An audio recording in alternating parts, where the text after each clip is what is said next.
pace is dropped on a new edition of Soccer Down here. November 13th is the date. It is the final day of the MLS trade window. It's been a quiet one, surprisingly. Only a handful of deals have been made official. There's still one that everybody in Atlanta is waiting to see if it is made official. Darlington Nagbe to the Columbus Crew. It has not been refuted by any reporters out there on either side of this, but it has not been announced yet either. So, stay tuned. Could happen at any point. You've got till 8 o'clock for the deal to be sent to the league office. That's when the window closes. Next on the list after that is compiling your protected list for the expansion draft. Inter Miami had a little tease this morning on Twitter about something coming up. Could it be a manager? Could it be a big signing? Could it be a trade? Who knows? We'll wait and see. Chicago made some news this morning, or at least they're about to. That it hasn't been announced officially yet. But from The Athletic, Paul Tenorio, Sam Stejkal are reporting this morning that Veljko Paunovic will be fired. He was told last night, according to sources who have let The Athletic know. Paunovic, 41 wins, 58 losses, 37 draws over 4 seasons with the Fire. Now, this is where it gets interesting. Remember, they're under new ownership in Joe Mansueto. He said before the season was over that he was pleased with Rodriguez and Paunovic and would assess everything in the offseason and make sure that he has world-caliber people in place. Well, one source told The Athletic that club general manager and president Nelson Rodriguez informed Paunovic of the decision, but it's not yet clear if Rodriguez or new club owner Joe Mansueto made the decision to fire Veljko Paunovic. Rodriguez told reporters at his postseason roundtable in October that Paunovic, who had signed a new 2-year deal after the 2018 campaign, would return in 2020. And I believe that was actually reported as a 3-year deal at that point. Yeah. But anyway, Veljko Paunovic will not be back in Chicago, according to reports. Hasn't been made official just yet. So add Chicago to the list of teams that are looking for managers.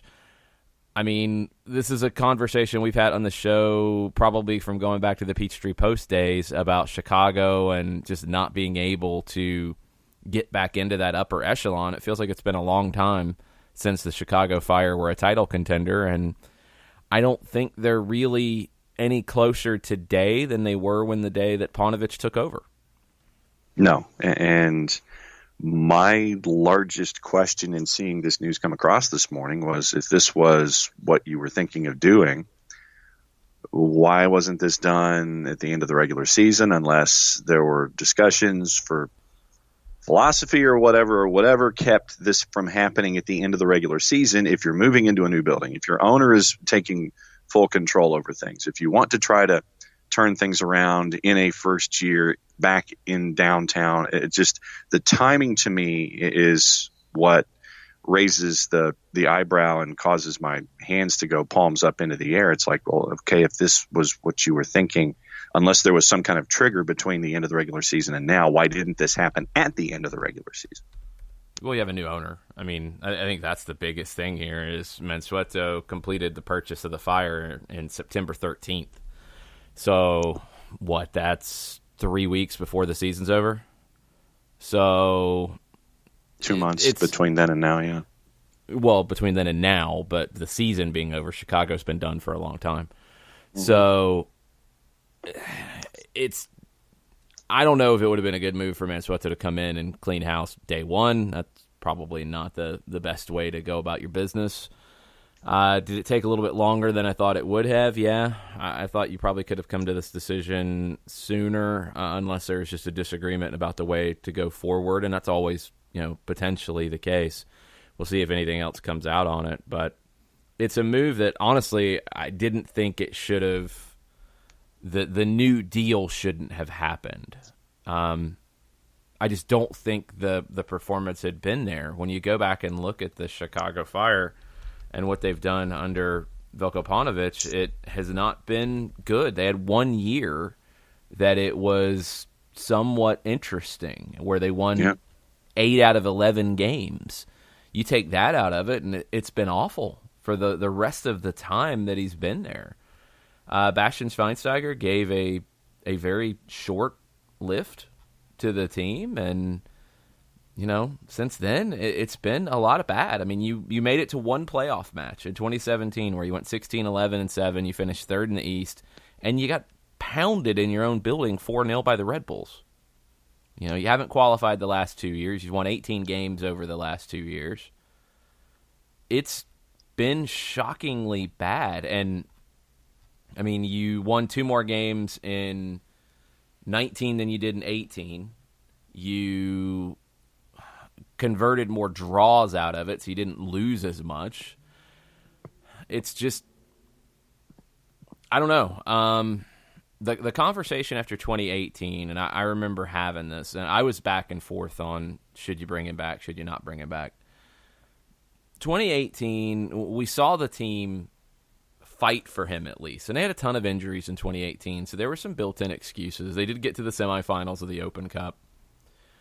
Okay, they played hard, because I remember seeing them late in that 2018 season here in Atlanta, and they battled. They gave Atlanta a tough match. Okay. You can see that he didn't lose the locker room. Okay, progress. Let's see if it can get better the next year. And 2 more wins and 4 more draws. It's just not good enough. And going into Soldier Field, where you're going to have to capture people's attention, you're going to have to shake things up a bit. I just wonder when the decision came down to it, when you start talking to bigger name players, if it's, all right, we need a bigger manager to go get these bigger players because it's time to blow this up. Otherwise, why are we going back to Soldier Field? Why are we doing it this way? And that's going to be the big question is, all right, this is a move that is not a surprise when you look at the results. Now what, though? Mm-hmm. Is it going to be go get another manager who, is a up-and-coming manager like Paunovic was? I mean, Veljko Paunovic was coming off of a U20 World Cup win with Serbia. That's nice credential. That's a nice dotted line on the CV to have. Okay. So are you going to go in that direction? Are you going to go with a big name? Are you going to go with somebody who has had experience in the league? And what does it mean for the players you're going to bring in? Because that's ultimately the most important thing is who is going to be the face of this team? Because right now, Bastian Schweinsteiger retired. Dax McCarty traded. Who is the face of the Chicago Fire? I don't think there is one. And that's something that has to be rectified straight away for the Fire to grab people's attention.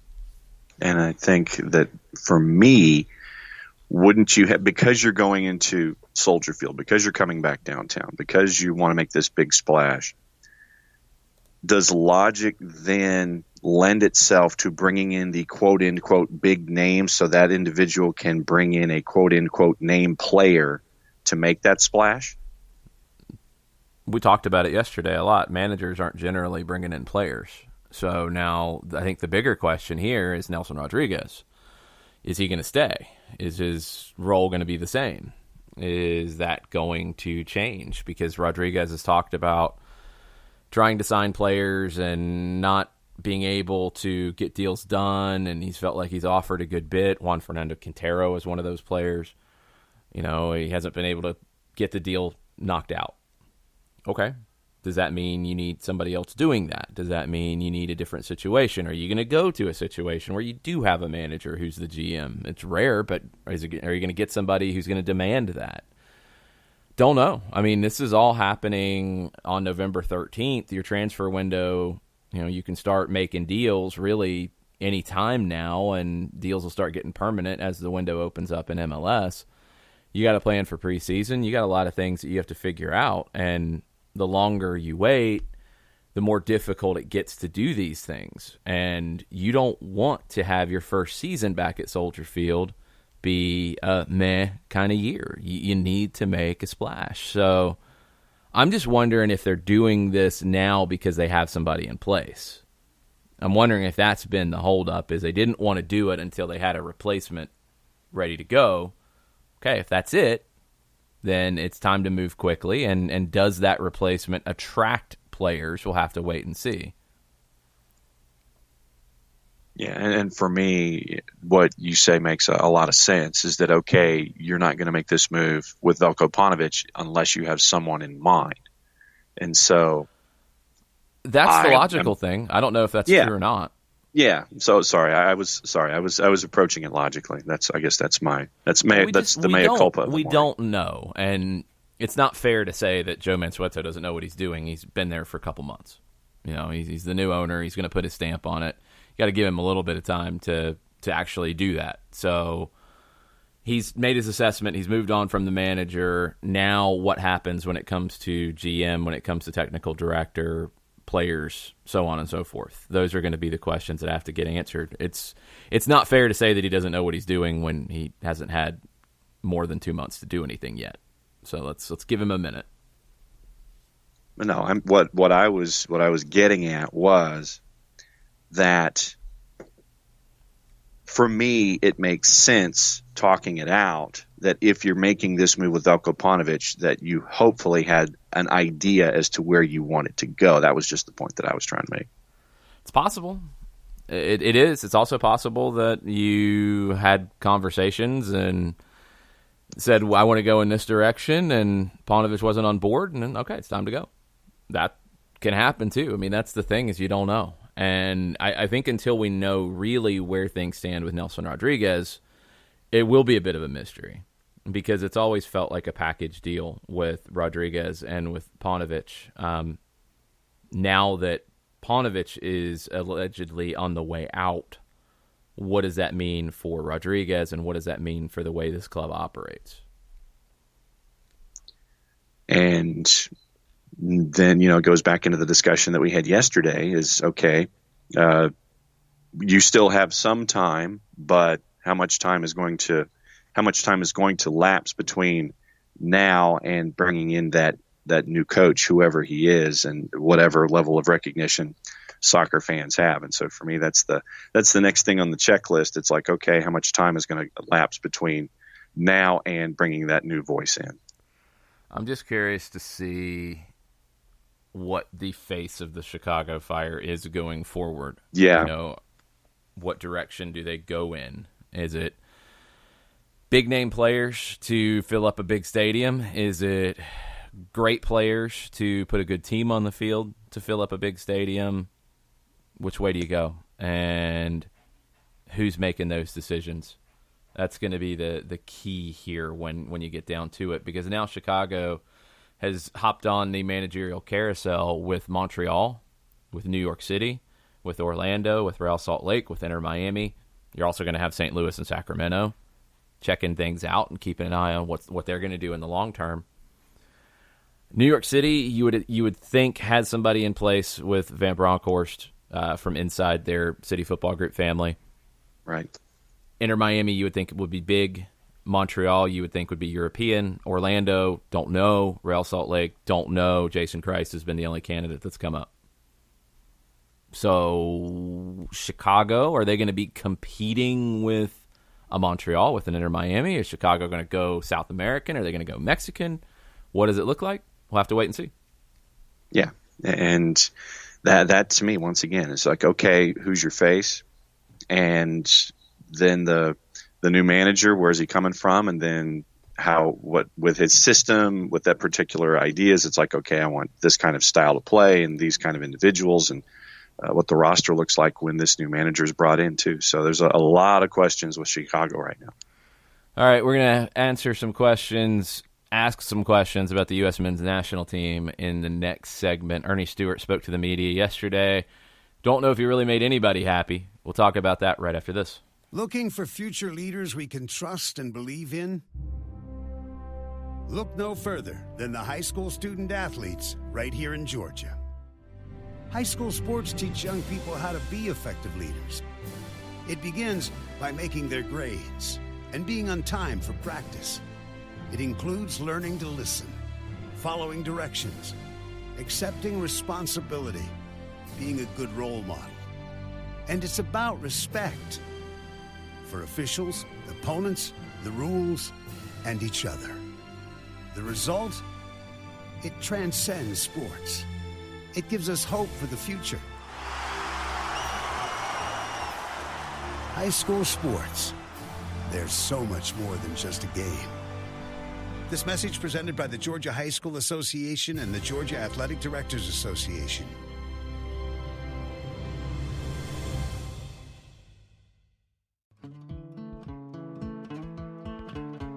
Today's show is presented by Appolinsky & Associates, personal injury lawyers with over 30 years of experience, supporters of Atlanta United, Faction, and Inter-Atlanta Youth Football Club. If you've been hurt in a wreck, contact Steve today at steve@aa-legal.com or call in 24/7 at 404-377-9191. The initial consultation is free. We know that every driver is different, and a one-size policy does not fit all. That's why Country Financial offers a variety of discounts, so you get the coverage you need and the savings you deserve. From good driver to good student, multi-policy to multi-car, we've got a discount to suit every driver. Call Jason Wright at 678-568-6871 today to see what you could save. On Facebook at Jason Wright Agency or by phone at 678-568-6871. Discounts vary by state. Policies issued by Country Mutual Insurance Company, Country Preferred Insurance Company, or Country Casualty Insurance Company, Bloomington, Illinois.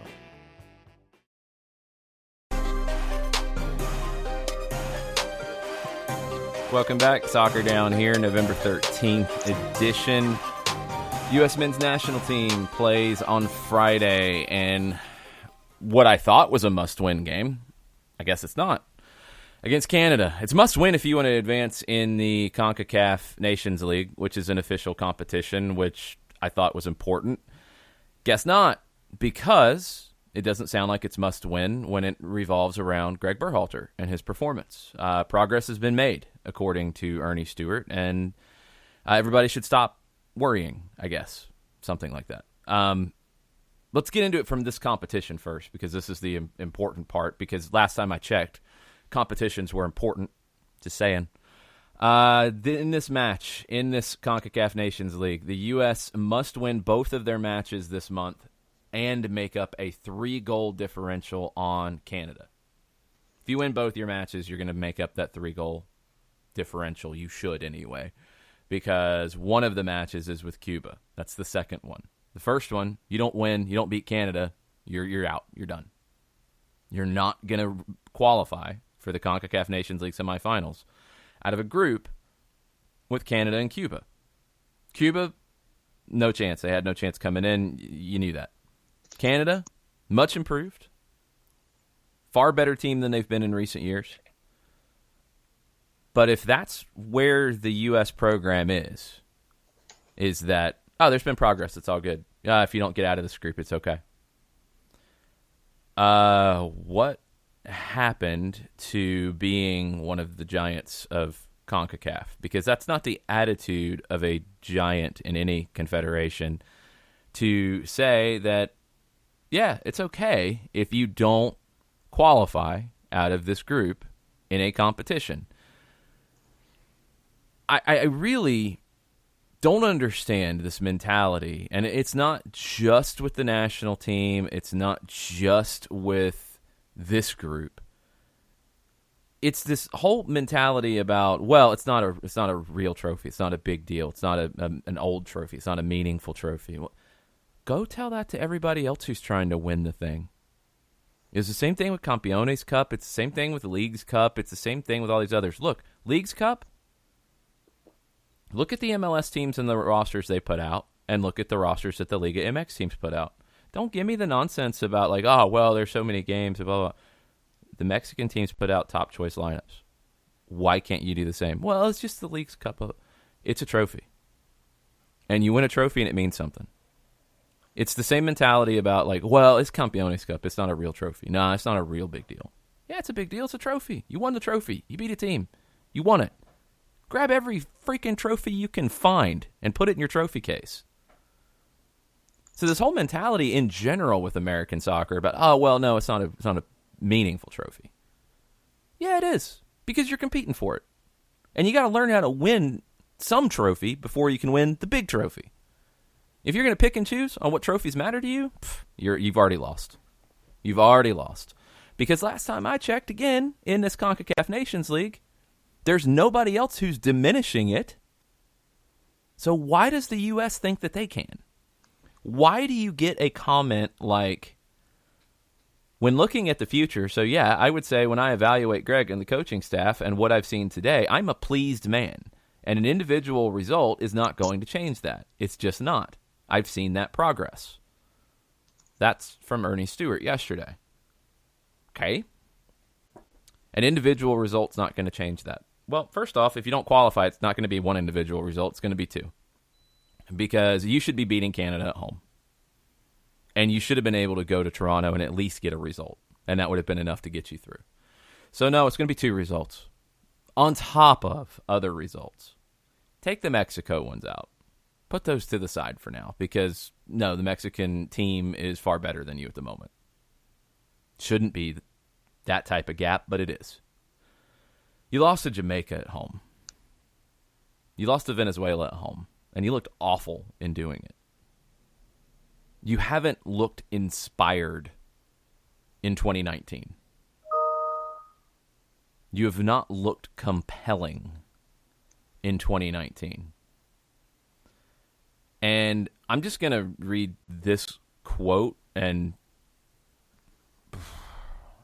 Ernie Stewart said, "Everybody looks at the last result that we had. That's really simple. That wasn't good enough. We can all be very short about that.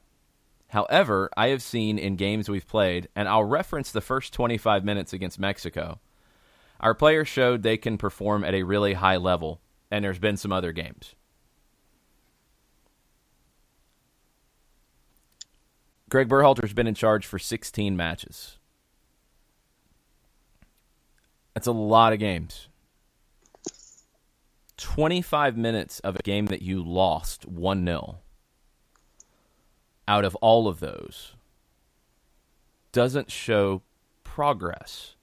And this is the one that makes me throw everything that I have in front of me. Stewart said, "I have no fear at all that we are not going to qualify for the World Cup. I'm very confident about that."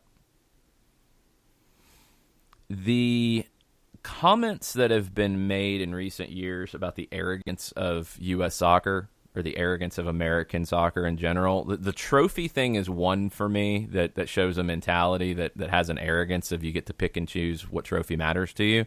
That comment is mind-blowingly arrogant from a program that didn't qualify for the last World Cup. And if you look at what the hex could be, tell me where you think the obvious wins are on the road. Because you're going to have to find some points on the road to qualify. I don't think you're going to be able to count on winning all of your home games and not getting anything on the road, losing everything on the road, because they haven't won on the road in a long time in a match that mattered. Okay? Canada, well, you just lost on the road. Mexico, yeah, in a qualifier, you're probably not going to get a win there. Honduras, not easy. Not an easy place to go get a result. There's just not. Costa Rica, okay. There's not obvious places that this team is going to go in as a clear-cut favorite. Not anymore. So, to say that at this point with what you've seen, I have no fear at all that we are not going to qualify for the World Cup. Well, I'm glad I have a dog because I'm terrified of it. And if you don't qualify back-to-back World Cups in CONCACAF, if you're the United States, that is an unbelievable, unmitigated joke if you can't do that. And this is a real concern. We're going to put the other stuff to the side because there's more. We're going to put that to the side right now. I just want to talk about the actual game on Friday because I think it matters. I guess the result doesn't for Greg Berhalter's future. I think it does because I think if you can't beat Canada in a competitive match, and yes, it is a competitive match, somebody please sound the alarm and send the memo to Chicago that this is a competitive match. And you lose at home to Canada or you don't get a win at home, if they get to come in and get a draw, you're out. You got knocked out of a group with Canada and Cuba. Canada's last World Cup was 1986. Cuba, I think technically was in the 1938 one, but it's a whole different process back then. You should be able to get through that group sleepwalking with the talent that the U.S. has. And yes, I'm not trying to diminish the Canadian program, but the U.S. has more talent. They do. It's a deeper program. They have more talent. They should be able to get by them in 2 games. Because you throw the Cuba games out. Both teams won those. It's going to come down to the goal differential between them, it looks like. But, okay, push those to the side.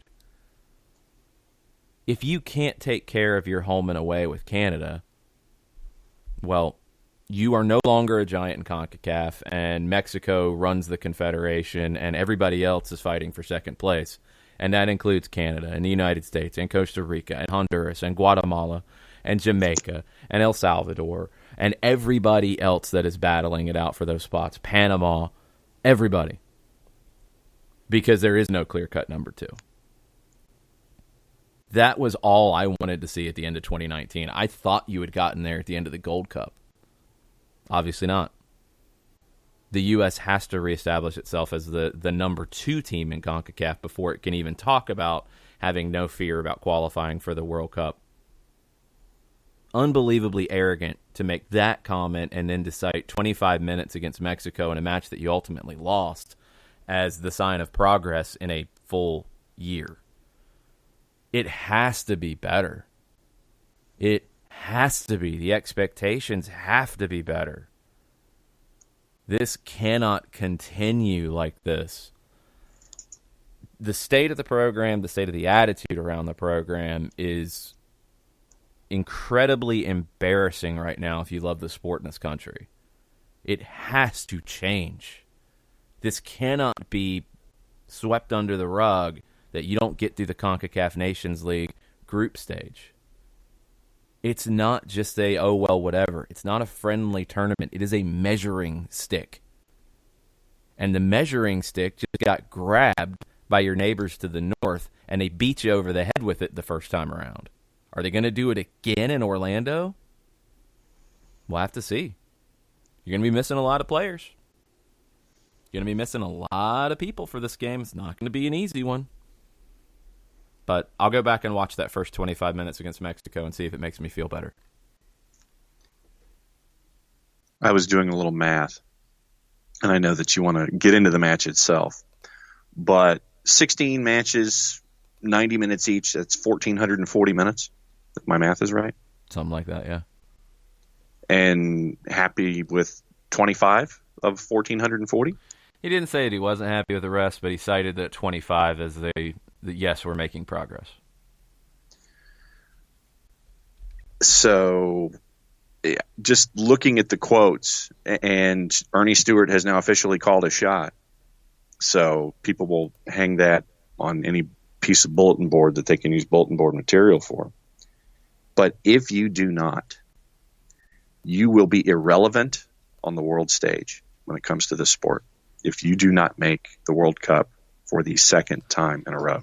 No, you're incorrect. You will be relevant, but you will be a joke because your league will keep you relevant.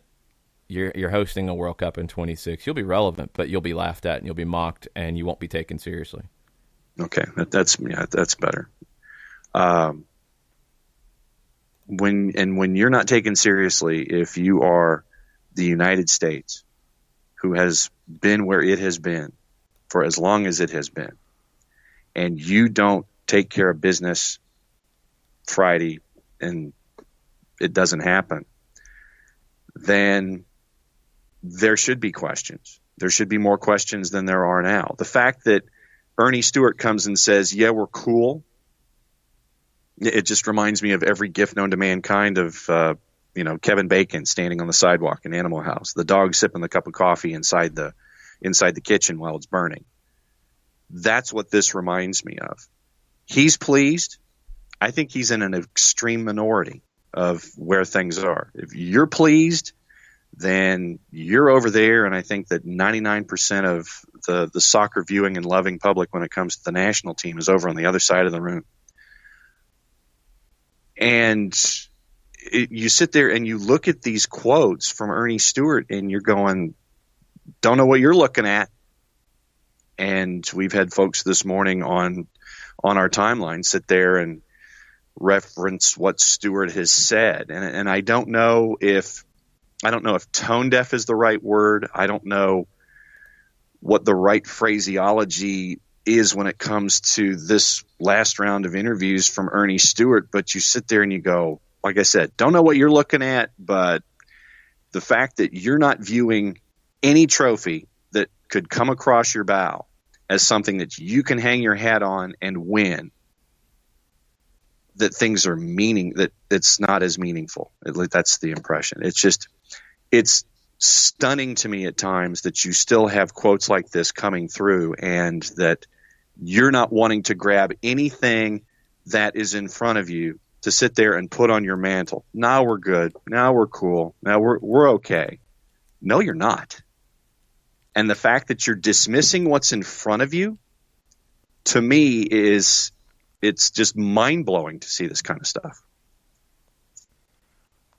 It's sad to see it because this was a program that used to fight for a made-up trophy called the U.S. Cup, and those games were competitive. Those games were very compelling in the 90s when you invited 3 teams to come play a group stage and have a tournament that you needed to try to show that you were relevant.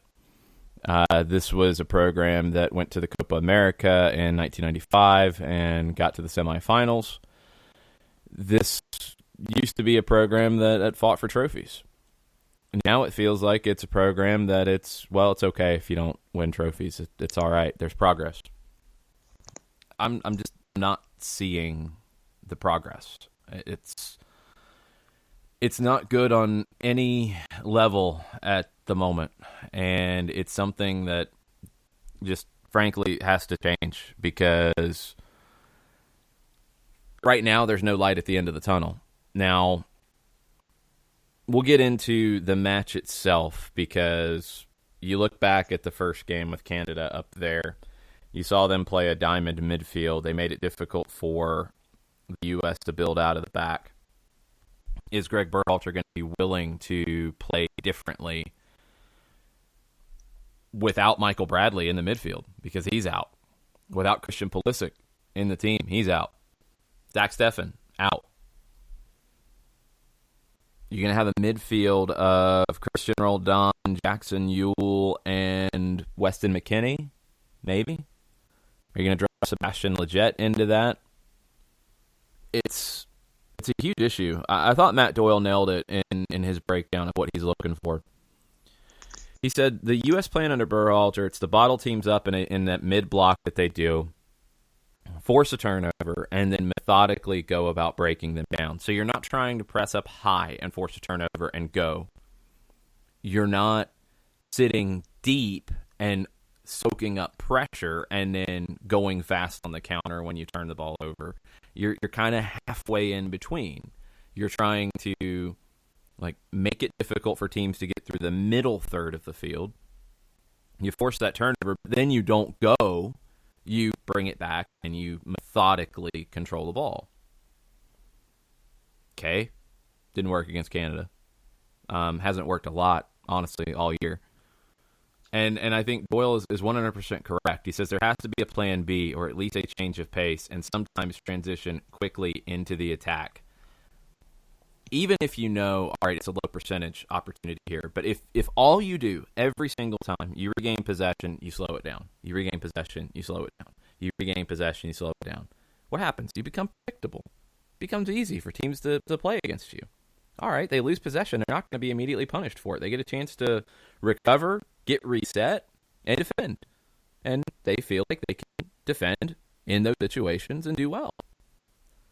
Sometimes, even if it's 2-on-4, you got to make that decision to just go. Just go. Go quick. You turn the ball over at midfield, knock a ball in over the top. Let somebody go fight for it. Play a ball in for Sargent to go chase. See what you can get out of it. Do that occasionally just to mix it up. Just to throw a curveball. You got to have different ways of playing. You cannot be so rigid. No manager in the world is that. Nobody. Jurgen Klopp made his career at Borussia Dortmund initially on the counter press and how he would use that, and they had their one way of playing. Well, now at Liverpool, you can't always do that because teams are going to play you differently. He's figured out other ways to play. Pep Guardiola going from Spain to Germany to England, he's adjusted things about the way he wants the teams to play. They play differently based off the opposition. Look, the game today, you can't go into a game no matter who you are and say, we don't care how the opposition plays. Those days are gone. Those days are long gone. You have to know what they do. So you look at Canada, and you look at their 4-4-2 diamond, what they did against the U.S., they surrounded you in the middle of the field. You tried to play through that consistently, you're surrounded. You can't play through it. Then they've got speed up top to try to hit you. Well, now it's easy for Canada. They can come in and get a draw. They don't have to go out and win the match. So you're going to be able to sit deeper in that group, and you're still just going to be able to, you recover the ball if you're Canada, you're going to try to play it into the corners and get David and Davies flaring out into those spaces. It's an easy game plan for Canada. Yeah. I mean, for me, when you were talking about Plan B, think about the oblong football. Why does a team that run the football throw on first down? Why does a team that gets a turnover, why do they take the deep shot first down? It's a change of pace. So a running team isn't going to run first, second, and third down and then get a couple yards and punt. If you change things up, throw things, put the passing game in there, do things a little differently, then you give them something else to think about. And so that literally was the analogy that was coming into my head as you were breaking things down. It's like pass on first down, take a deep shot, do some things that'll get the other guy on their toes to make them think about these other things that you could be doing out there instead of doing the same thing over and over and over again and becoming predictable and easy to defend against. Well, let's take it past tactics at this point. You've got to motivate these players to go out and get in Canada's face and intimidate them because you got played off the field and you got outworked in Toronto. That's not acceptable. Tactics can be bad. Performances can be bad. The work rate cannot be bad. And that's something that has to change immediately. And you're missing your longtime leader, Michael Bradley. And yes, I know people will say, well, Bradley didn't inspire anything before. Stop. The thing, look, you can say that Michael Bradley's not the player that people thought he would be. You can say that he's not one of the best players in the world. You can say all that if you want. That's fine. But to say that he's a garbage player, stop. Y'all know better than that. That doesn't. The conversation doesn't have to be world class or garbage. Michael Bradley is one of the best midfielders the United States has ever had. Well, you don't have him in this, and he's a critical part of the way you want to play. Okay, are you going to turn to Jackson Ewell or are you going to turn to Will Trapp? Because that's what you're looking at right now. All right? Neither one of them are going to inspire this team to play differently. Who in this group is going to do that? Josh Sargent can't do that. He's a kid. Weston McKennie can do that. But Weston McKennie also runs the risk of running too hot and picking up cards because he gets out of hand in games sometimes. I honestly think you're looking at some guys who have been around for a little while and can lead this group emotionally. I think it's the Paul Arriola. I think maybe it's a Sebastian Lletget. I think it's a Brad Gazan. And I don't know if John Brooks is really that kind of guy. You could be fielding a team here with Dest and Reggie Cannon on the outside and the back, which is good talent, but neither one of them really are in the position to get in somebody's face and say, I want you to run through a brick wall. Aaron Long, John Brooks, maybe Long because he's worn the captain's armband some, but I don't know. Ewell, McKennie, is it Alfredo Morales, is it Will Trapp, is it General Don? Roldan could be that guy. And coming off of an MLS Cup win, maybe he's got that kind of attitude right now. Maybe he's got that kind of swagger. Okay, maybe. I mean, performance-wise, his last performances were poor. But, look, you don't have a whole lot of decisions right now with the players that you're missing. And that's a big question, too. And, again, goes back to show you that the Federation has basically said these games don't matter. Zach Steffen has knee tendonitis. They made the decision to let him miss these games, play on the weekend for his club, and then be ready to play for his club after the break. I'd like to think if this was a critical World Cup qualifier that would not happen.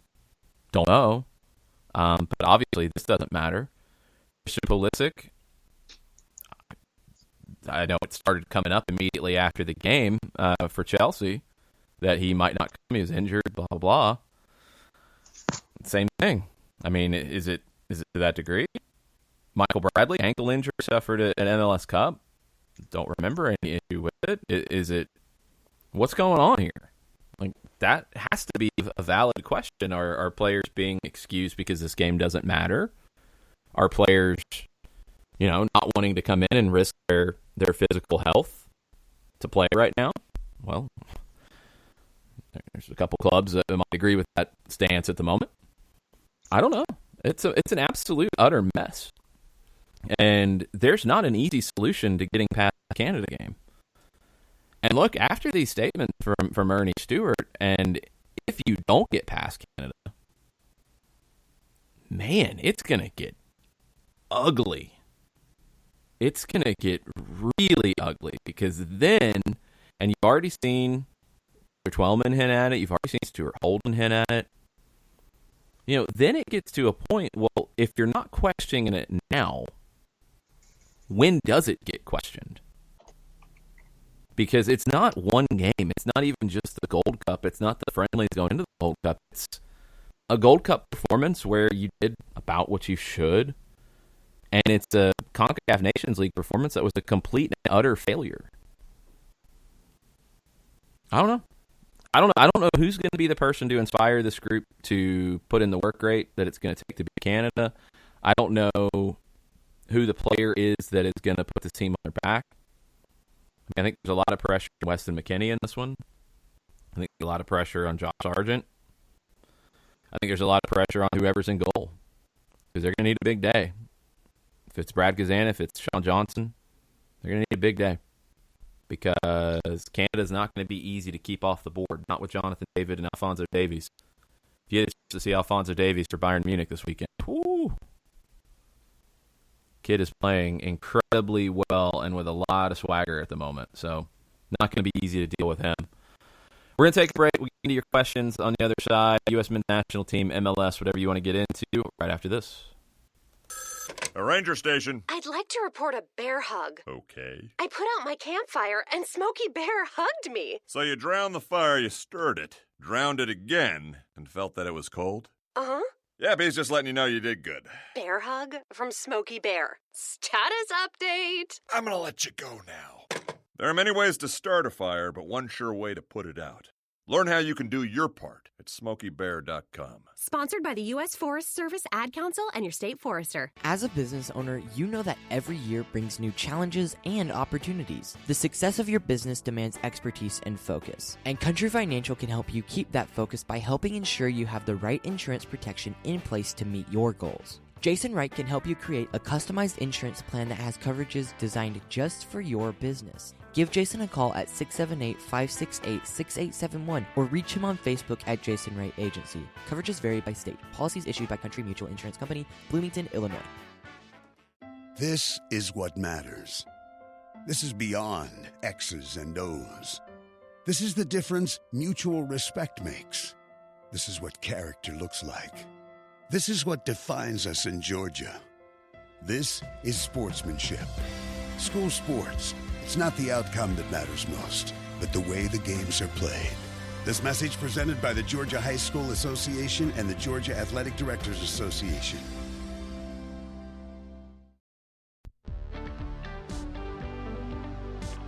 If you've been hurt in a car wreck, contact my friend Steve Apolinsky of Apolinsky & Associates.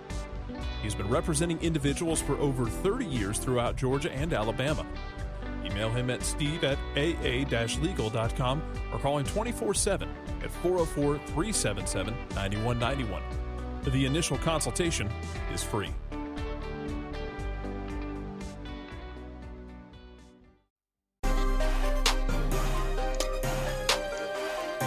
Welcome back. Soccer Down here, November 13th. Wall Pass Wednesday. Let's get into the Wall Pass Wednesday timeline right about now. All right, Cuppers. After the Ernie Stewart presser yesterday, Alex says Ernie Stewart's blind and has set #USMNT back another 4 years at his press conference. He still thinks his coach is implementing the system, capital T, capital S, trademark registered, that he has abandoned. #Wall Pass Wednesday. Yeah, I mean, it's just a system now. It's not the system. It's not trademarked. It's just an idea of wanting to play a certain way that is not as rigid, but it still has to. I mean, before it was too rigid. Let me try to walk back through this. So initially, I mean, you're getting to the point of wanting your right back to perform very specific movements, even if it's not something that they're used to doing, to play in a certain way. Now it's, you still want to play in a certain way. You still want to build up out of the back. You still want to dominate possession. You still want to do those things, which are not bad things by any stretch. It's just you might not have the players, and you might not have the team, and you might not have the opponent that you can or should do that against. It's not easy to develop that style with a national team because you don't have all the training sessions. So to be so rigid from day one really feels like you're out of touch with what the job is. It's backed away from that. It's not as rigid as it was. But I don't think Ernie Stewart's wrong in looking for this progress that we're all trying to find based off all of it. Like, it's not wrong to say that there's progress. It's not saying that he's not paying attention. I disagree with that part. That's not the issue right now. Like, I'm sorry. Like, defining this way of playing for the national team program is just not the biggest deal at the moment. It is winning games. It is flat out playing better soccer and winning games. It's not rocket science to go and say, I have more talent than Canada. I have more talent than Jamaica. I have more talent than Venezuela. I should be able to win this game. The Canada game is on the road. Yes, that presents some challenges. Should have been a better performance. Jamaica and Venezuela games, they're friendlies. They're at home. The U.S. has the talent to not be run off the field by those three teams. Flat out. And if we've gotten to the point, because this comes up far too often, where it's, oh, well, no, Venezuela's really good. Well, Canada's really good now. No, it's not that they're not good. It's that the U.S. should be holding itself to a higher standard. And we're to the point now that it's, well, no, you can't say that the U.S. should be winning these games because they're not that good. They don't have that much talent. Well, then the whole thing about being one of the grandes of CONCACAF is already blown out of the water. Just go ahead and fight to try to get into World Cup. Luckily, they're expanding the field going forward because that'll make it easier for the U.S. to get in, because otherwise I don't know if you can even count on the U.S. getting in if you're not Ernie Stewart, because you can't expect to beat anybody anymore. That's craziness. Craziness. This team's got the talent to do it. It's not about a system, the system, trademarks, right back playing central midfielders, all this nonsense. It's about winning games. It's about figuring out how to win games. And that's what Greg Berhalter has to get better at with this national team right now. I have a question that's more of just a curious one more than anything else. Can you trace back when this philosophical sea change, for lack of a better word, started, where you're seeing people sit there and say, nah, we're all right. Yeah, we're okay. Everything's cool, instead of having the mentality of there's a trophy, let's get it. There's a game against a team in the Hex, let's get it. There's a friendly, let's get it. There's a title somewhere, let's get it. When did this sea change happen? I don't know. U.S. soccer has nobody galvanizing it, and it hasn't for a long time. You have people who are pushing to make the first division league in the country be better and better and better, and that could be one element pushing the sport forward in this country. And you also have a vocal minority of people trying to diminish anything that MLS touches. You have people who are saying that their grassroots team should be what American soccer is, but these are players who are not professionals and couldn't beat a team from, Guatemala or Honduras or any of these games. Like you have people who say that they love the sport, but are actively fighting to keep it down, which I just don't understand. You don't have anybody from U.S. Soccer who has gotten through all the political nonsense and got people on the same page. It hasn't happened. It's not happening. I hope it does, but I'm not optimistic about it. It's fractured. So when it's fractured, you get all these different things going on. You get people saying that, well, the talent's crap. The team is garbage. They don't have any players. But then Christian Pulisic goes to Chelsea for the amount of money he did. Then Weston McKennie pops up, and he's playing the minutes he is. And John Brooks is playing the minutes that he is. And you have the young talent coming through. You have Serginho Dest choosing to play for the U.S. You have Zach Steffen going to Europe. You have these things happening, but it's like, are they really happening? Are they not happening? I don't know. It's a whole bunch of infighting. And I think that's the biggest issue here in this attitude of, well, we're just not that good. Stop. Like, you're never going to win anything that way. You're never going to be anything that way. It doesn't mean that you don't support your local grassroots team or your local league or your smaller league instead of supporting the MLS team. You can just support what's close to you. You don't have to fight against things that are going on outside of your bubble. Like youth soccer. Oh, holy garbage of youth soccer right now with 20 different acronyms fighting one another about which one's better and who's doing this, who's doing that, and this tournament and that tournament, and none of it is pushing in one direction. None of it is trying to make soccer as good as it can be in this country, period. It's all about the individual interests, and there's a lot of different individual interests, and that is leading to the situation where it's like, well, the national team is just meh, so they winning a trophy is not that big of a deal. The idea about there being an arrogance in the program, I agree with it. I think there is. I think Ernie Stewart's comment kind of points in that direction. This would not be acceptable in most countries in the world that take their sport seriously and have people that are holding it accountable. I mean, podcasts can hold it accountable. SiriusXM can hold it accountable. Broadcasters on the games can hold it accountable, but none of that matters if U.S. Soccer doesn't think there's a problem when it comes to Greg Berhalter. And, then you look a little bit further down the line. I know we've got a bunch of tweets, and we'll get to them before we finish today. Mike Conti's going to join us on the other side of the break. Soccer America had more of Ernie Stewart's comments from yesterday about bigger picture things. And right now, so not all this happened on Ernie Stewart's watch. Remember, Ernie Stewart was given the job as the GM of the men's program, technically started August 1 of 2018. He was promoted to sporting director in August of 2019, which put him in charge of the men's youth national team program. Since November of 2017, you have seen Brad Friedel, Omen Damazi, John Hackworth, Sean Sekiris, Clint Pie, Dave Vandenberg, Tab Ramos leave the youth national team program. You have seen Rafael Vicky hired in March. That's it.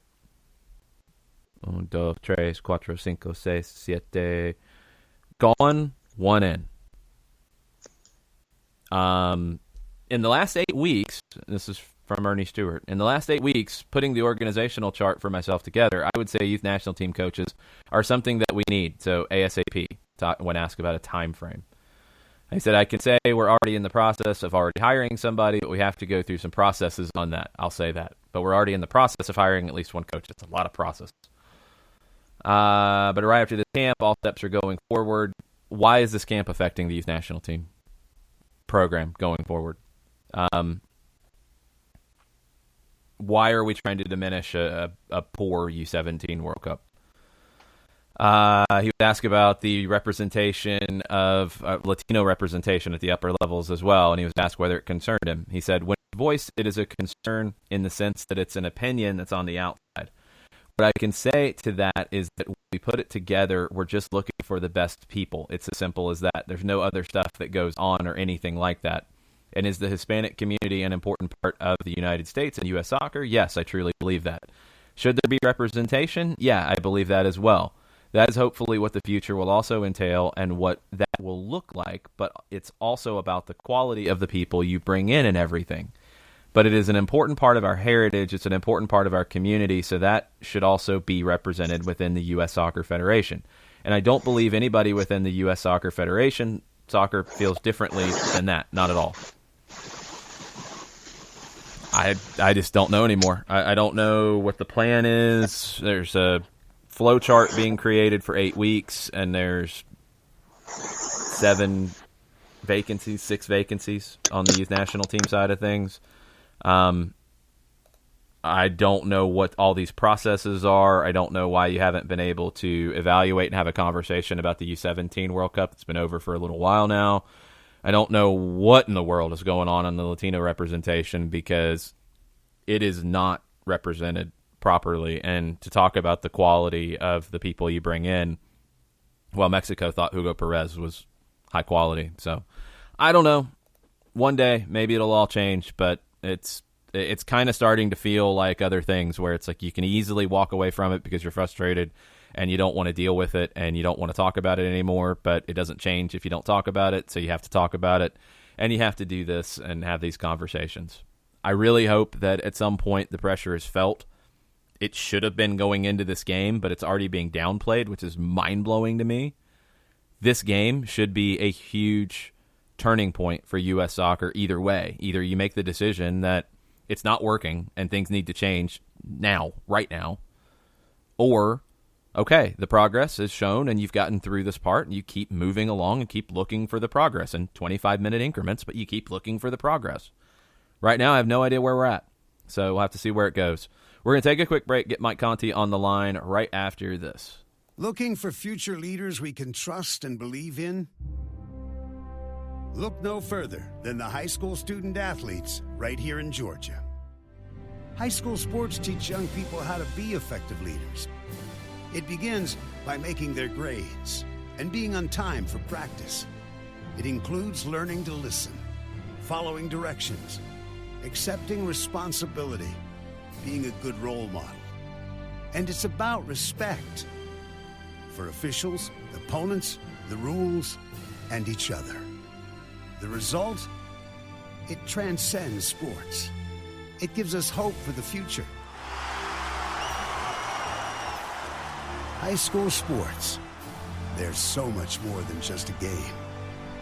This message presented by the Georgia High School Association and the Georgia Athletic Directors Association.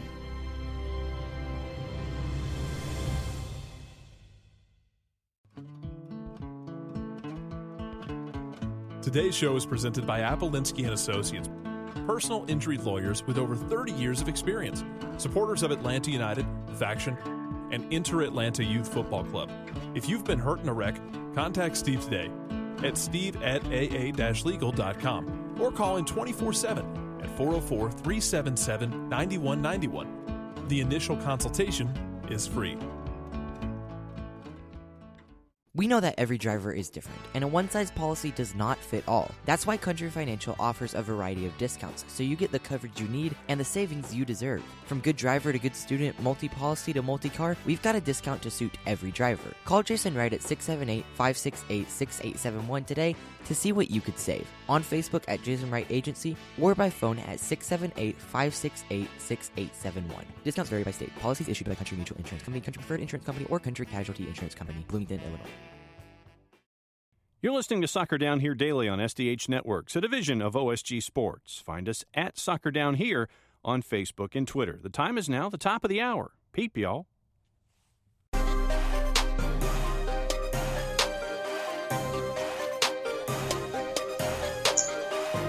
Welcome back. Soccer Down Here, November 13th edition.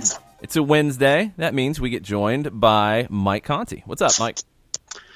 I'm good, guys. Haven't been traded yet, so I guess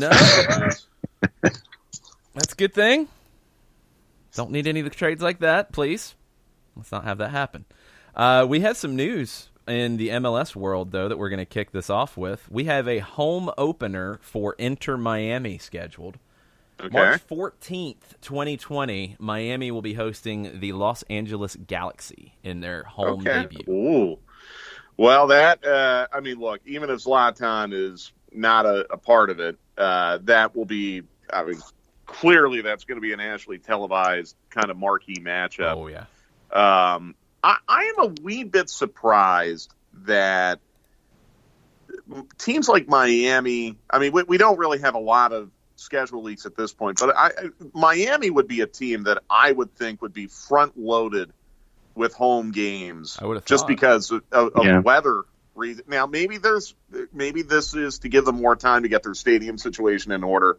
I don't know. I mean, it could be that, but I was thinking, okay, there is no doubt that Atlanta, Orlando, Miami, the Texas teams, LA, the Galaxy and LAFC, these teams are going to have a lot of home fixtures in the final weeks of February and the first couple weeks in March. In Atlanta's case, they're going to have to front load a lot of home fixtures before Mercedes-Benz Stadium goes offline for the Final Four. So I'm a little surprised that Miami's first home fixture is that late, and I'm guessing it's because of the stadium issue. But that's going to be a glamour game. That'll be a really high-profile game. You have probably the most successful club in the history of this league taking on Miami. That could be just completely loaded with glitz and star power on their roster if all the reports are true. So that'll be a fun one to look forward to. Well, reports out of Italy say that the LA Galaxy so far have made the best offer to Zlatan Ibrahimovic, around $15 million for 2 more years. That would be a league record, wouldn't it? Or is it 15 over the 2 years? Over the 2 years. Yeah. Oh, so 7.5 a year. Okay, yeah. Then I don't think that would be a record. I mean, it'd be about what he's been at before. Right. I think it's the same number, but for a 38 and 39-year-old. I'm a little surprised that's the strongest number out there for him right now. I would have thought, a club in China or, a big spending Middle Eastern club might throw an obscene amount of money at him. So we'll see. I mean, look, Zlatan is who he is, but he's good for MLS right now because he's a good player and he elevates the quality of the league. I don't like the things he says, but, if his standard of play helps to elevate the standard of play across the league, then Zlatan's a good thing. So I guess we'll wait and see. And then the other news of the morning, Mike, Veljko Paunovic has been given his walking papers in Chicago. Not surprised. I mean, look, this is a full teardown and reboot of Chicago Fire going to Soldier Field. Makes sense. I thought Jason Davis had a really interesting tweet this morning. I don't know if you guys saw it. He listed all the current coaching vacancies that we know of in MLS right now. Mm-hmm. And he was wondering, which one's the best, which one's the worst. And it's now Chicago. Miami has not hired their manager yet. Nashville has not hired their manager yet. Orlando still has an opening. Montreal has an opening. So which one's there was a false report about Benny Olsen. I guess that's not true, right? That was not true. He has not been sacked in D.C. So, no. So of those openings, which one would be the best and which one would be the least ideal? And honestly, I look at Chicago as a top job. I think Chicago, with all the things that we've heard about what they plan to do, both on and off the pitch this year, and Jason knows what I'm talking about with the off the pitch stuff. It sounds like Chicago is going to just completely flip the perception of what people outside of that organization think, that they're going to be super, super serious and go out and spend a ton of money and try to really build a big club up there. And I think that could be a very prime managerial opening if the manager is given a little bit of leeway on constructing the roster. I don't know who's still on contract, who's going to be out of contract, but Paunovic certainly put his stamp on that roster with a lot of Eastern European players that he had familiarity with from a national team standpoint. And I'm not saying that you necessarily need to flush that roster, but I think that roster is going to look a lot different. And the manager, whoever you hire, should have a role in constructing that. But I think that could potentially be a really, really good job. A really good job. I don't know how long it will take for Chicago to be, an elite competitive team in the Eastern Conference. If they push all the right buttons, it can probably happen pretty quickly. But this is not going to be the Chicago that we've known over the last 2 years coming up in 2020, I don't believe. It shouldn't be. And we'll see if they get the right decisions made. But, okay, out of who's available, out of the teams that are looking for a manager, I'll rank them this way in terms of attractiveness to a manager. I think Miami is number 1 because you get a clean slate. Chicago's number 2 because of the level of investment that you would expect. I think Real Salt Lake is number 3 because of the talent you have to start with and the fact that you're stable. You have a nice spot to be in. The pressure is a little bit different. I think this is where it gets hard. I will go NYC. No, I'm going to go Orlando because it's somewhat of a clean slate there. I'm going to go NYC next. I mean, you have to. Dome Tarrant wasn't, making stuff up with what he had to say, complaining about his bosses, so you have to take that into consideration. And I think Montreal might be the toughest one just because the expectation is so huge, and I don't think you have a roster that's ready to get you into the playoffs as it's currently constructed. And you're going to have CONCACAF to deal with a lesser roster straight out of the gate. Yeah, no, I agree with that. And, the things that we heard about what was going on inside that dressing room as it related to Joey Saputo is also something that might give some potential managers pause. I mean, you've got an owner. But you want a piece of that action? I mean, well, you got an owner who's apparently more hands-on than he should be right now. But on the same token, Montreal plays in a passionate soccer market, and I think Montreal, from a player standpoint, would be a more attractive destination than a lot of other MLS markets right now because it is such an international city. That's the intriguing thing about this list of managerial vacancies is I think they're all pretty good, to be honest with you. I don't see a team on that list other than an expansion team that's going to be years away from being competitive and playing in a market that is kind of a dreadful destination. They're all good markets. They're all good clubs, or they're going to be good clubs. And in some cases, you're taking over teams that went to the playoffs last year. Real Salt Lake, New York City. I mean, you've got Montreal coming off a domestic championship that nearly made the playoffs. Orlando nearly made the playoffs. So I think there are a lot of really, really good opportunities out there, and I hope that the owners of these teams go out and they hire some really good managers.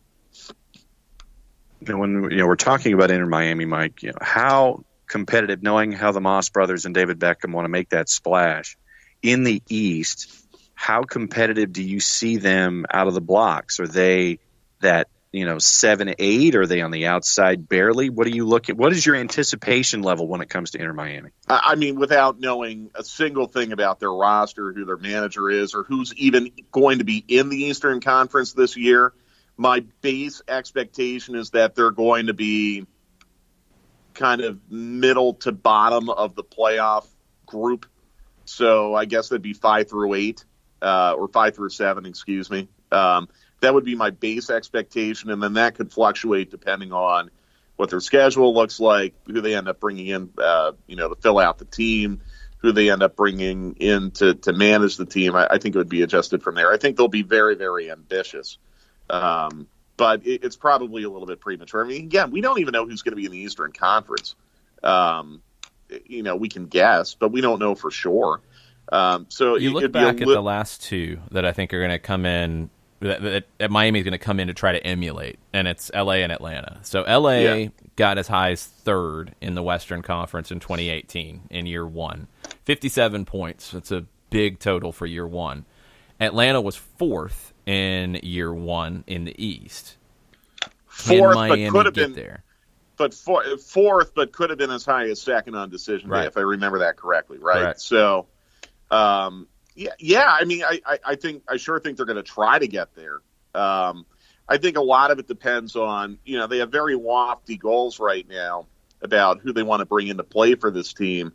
Are they going to get all of those players, or are they going to strike out on some? That is what it comes down to for me. But I have very high expectations for Miami. I way higher for Miami than Nashville. And it's not a slight on Nashville. I mean, Nashville has really smart people running that operation, and they're going to be attempting to be competitive. But again, I think with Miami, it's a little bit more of a clean slate than Nashville, because you aren't building off a USL infrastructure. You're starting from scratch. And the pockets seem to be a little bit deeper in Miami than they seem to be in Nashville at this point. So do you want to talk about the men's national team there, Mike? Sure. And the Ernie Stewart stuff? Yeah, and we were talking about this off the air. I had no idea that was Ernie Stewart's decision. That is news to me. I did not know that the sporting director of the U.S. men's national team got to make the decision on Greg Berhalter's future as manager. So he's saying that's does. That's very interesting. That I was unaware of that. I did not know that was common infrastructure for national teams, that the sporting director would hire and fire coaches. That might just be my naivete with soccer, and I apologize for that. But I really had no idea. So usually good for Ernie. They don't do it in a vacuum. I'm being very sarcastic, by the way. No, it's interesting though, because that's not. I mean, the way Ernie Stewart said it is exactly the way you're saying it. Like he said, I'll read the quote. He said, "I just want to be really, really clear that when it comes to the technical decisions within the federation, in the role that I have now as the sporting director, I want to be clear that I'm the one making the decisions." That's his words. Well, super. That's great. Look, I mean, I know what he's trying to do. He's trying to take the pressure off of Berhalter for these next few games, but it seems to send a message that these next two games are meaningless, and they are anything but meaningless. And by the way, Ernie Stewart, it will be written on his gravestone if this men's national team does not qualify for the next World Cup. Yep. I mean, he said, we are going to qualify for the next World Cup. I have no doubt about it. I have doubts. I have strong doubts right now based on what I've seen.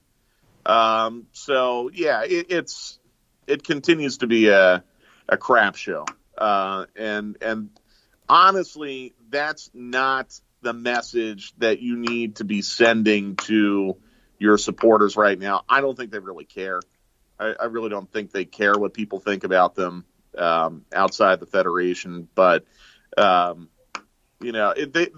they continue, from a rhetoric standpoint and from the standpoint of their performances on the pitch, they just continue to do everything wrong.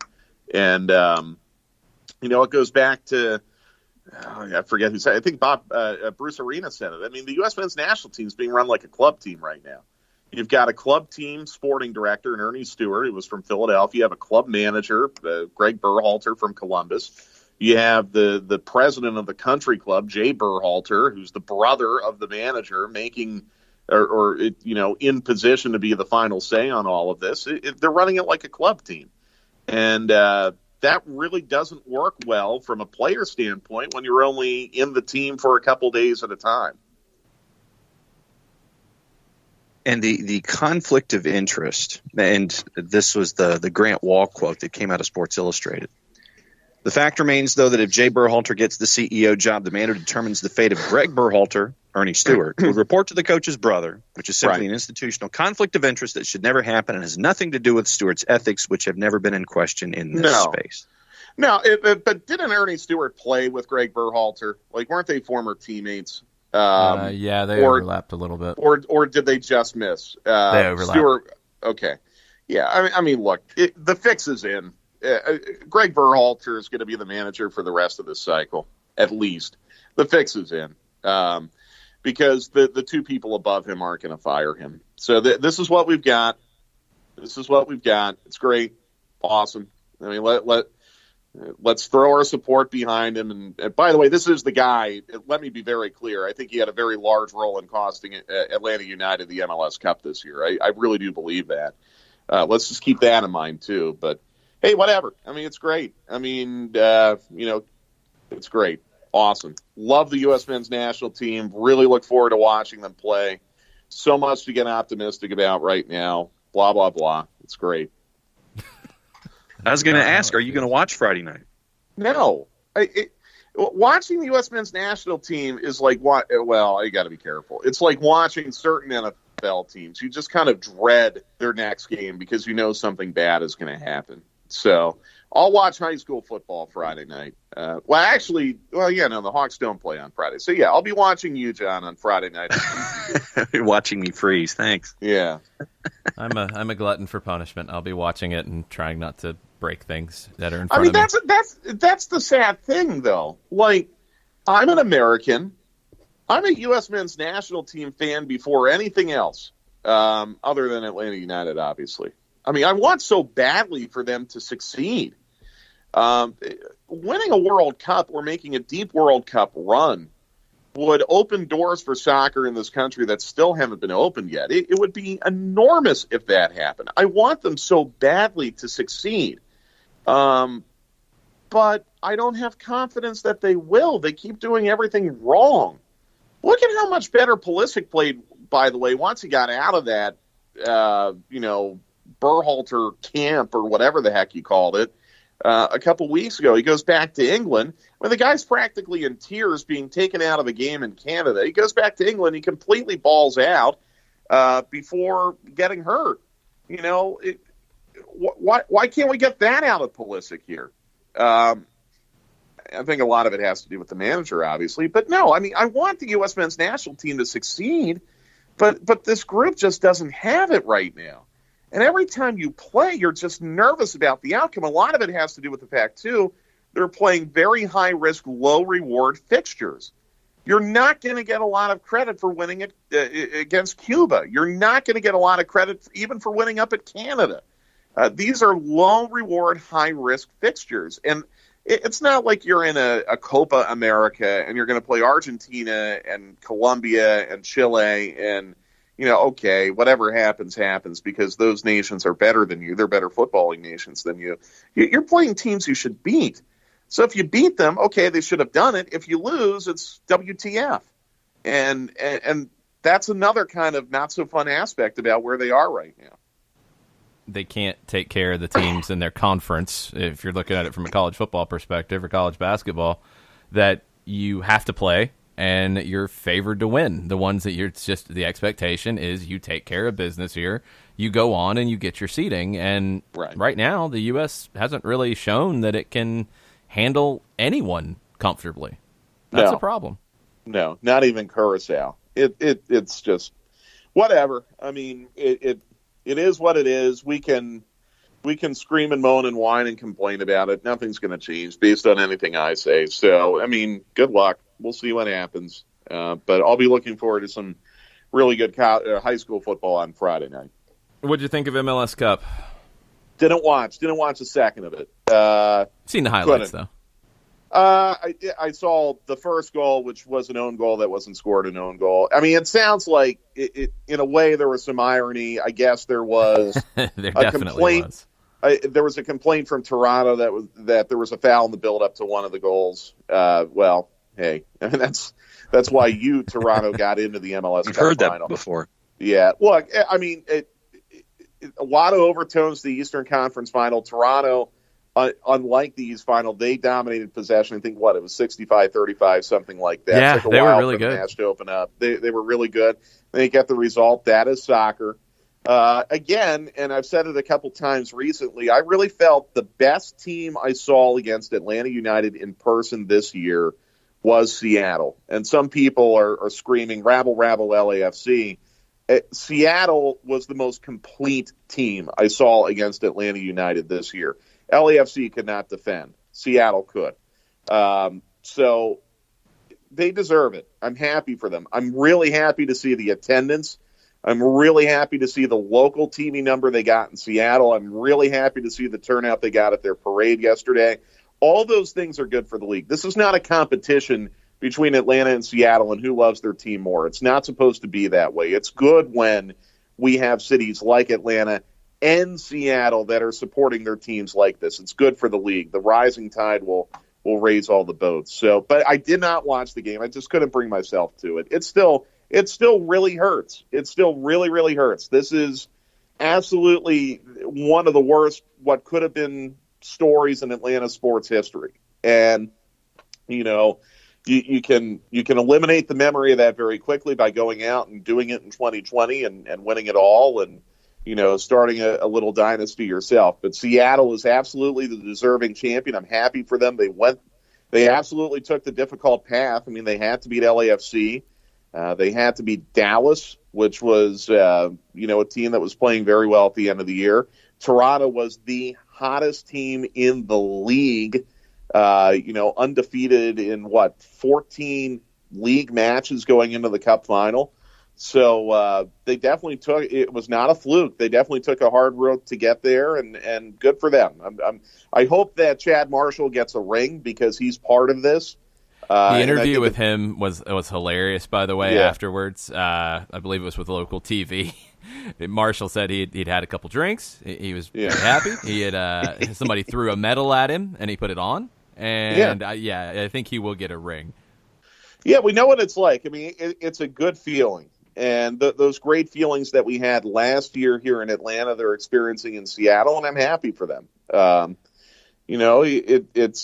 It is what it is. It's soccer, and soccer can be a wonderful sport and can also be a very cruel sport. It was cruel to Atlanta United in the month of October, but it was great for Seattle in the month of November. And that TV rating, by the way, in Seattle, that's awesome to see. Yeah. I mean, against the NFL, to get almost 20% of all the households in a top 15 market like that watching the MLS Cup final, that's really, really, really good to see. I figured the overall TV rating would be down nationwide, and it was. Going up against the NFL is part of that. Having a non-American team in the final is also part of that. I'm glad to see there hasn't been a real huge overreaction to it. I think it should be a lesson the next time ESPN/ABC has the final in 2021 to please not do this on a Sunday. Go back. You can avoid it. Well, again, I don't know why we're allergic to playing finals on Monday nights. I don't get that. I don't know why we can't do that. I'm okay with that. We play World Series games on weeknights, and lots of people watch. We play NBA Finals games and Stanley Cup Finals games, and the national championship game in college football and basketball. They're all played on Monday nights, and people watch. Let's get it to the point where it's a standalone event. That will help. The reason why the MLS Cup last year got such a big rating nationwide, not just in Atlanta, was the only thing on that night. You have the Heisman Trophy ceremony on. That's it. It was the only thing on. You had no competition. So if that means playing it on a Monday night or a Friday night, do it. There's no rule that says you have to play the Cup final on a weekend. No, I'm with you. People will complain about it, but that's what we do in the soccer world. We always people were complaining about it being on a Sunday afternoon. Yeah. For the same reason. Oh, exactly. Well, rabble, NFL, rabble. Yes, yeah, that's a problem. Rabble. That's a big problem. So if that's what you're concerned about, move it to a time slot where you're not going to be going up against the NFL. And I hear you already. Well, there's Monday Night Football. Yeah, but Monday Night Football is not what it used to be. And it's two markets that are engaged, right? And these days they're outside of this past week, you're getting like the fifth or sixth best game of the weekend. You're not going to be worried if you're going up against the Giants and the Cardinals on Monday Night Football. That's not a big deal. You can overcome that. All right, I want to get your reaction as we wrap up to Don Garber talking about expansion, saying that it's fair to say Charlotte has done a lot of work to move their bid to the front of the line. And he also mentioned Vegas and Phoenix in that group of three. Well, again, like Charlotte, Vegas has ownership that's really, really strong and has a tie to another professional sports franchise. So it's going to be competitive for this last spot. The Forbes valuations, I think, will be very interesting to see if they factor into maybe a higher expansion fee being paid. That was not a throwaway article last week. Just ignore that because the numbers were funny and people want to call the numbers into question. That's a big deal. If you're starting to see franchises valued at $500 million, which is more than half the National Hockey League, the National Hockey League's charging $600 million for an expansion fee right now. So I think Garber is in a real position of leverage about expansion fees and maybe being able to extract a little bit more out of this next franchise, especially because there is competition between Charlotte, Vegas, and Phoenix. All three would be good for the league. From a geographical standpoint, Phoenix and Vegas fill a hole. From the standpoint of population and popularity of the sport in their state and in their region, Charlotte would make a ton of sense. Any of the three would be excellent for the league. Selfishly, I'd like to see Charlotte. I think you could have a really, really fun rivalry brewing between Nashville and Charlotte and Atlanta, with maybe DC on the fringe of it, Cincinnati on the fringe, Orlando on the fringe. It could be a lot of fun. But I think no matter which way they go, they're going to get a good expansion team in for number 30. Then you get to 32, and then you get to your MLS 1 and 2 at 40, Mike. Yeah, I know. I mean, you're going there. And again, I don't think it's MLS 1 and 2. I think it's MLS East and West. I really do. And you play separate leagues, and maybe you find, or you play 4 MLS pods, and the pods rotate every year as far as who you're playing, and then you have a East champion and West champion in the Cup final. I don't think you're going to ever have 1 and 2. I think you're going to have a big, big league where you're not going to play everyone every year, but you'll play everyone maybe every other year. I think you're still a long way away from that. A long, long way. Yeah, I'm with you. I do think you can go 1-2, but I mean, seriously, like first it's got to get to, do you go to 32? And how quick do you go to 32? And that's going to be the next big step. And then after that, it's strategy going forward past it if the market demands it. And we don't know yet. There's still a lot of stuff out there. Yeah, I mean, I think, again, if you go Charlotte, Phoenix, Vegas, you're at 32.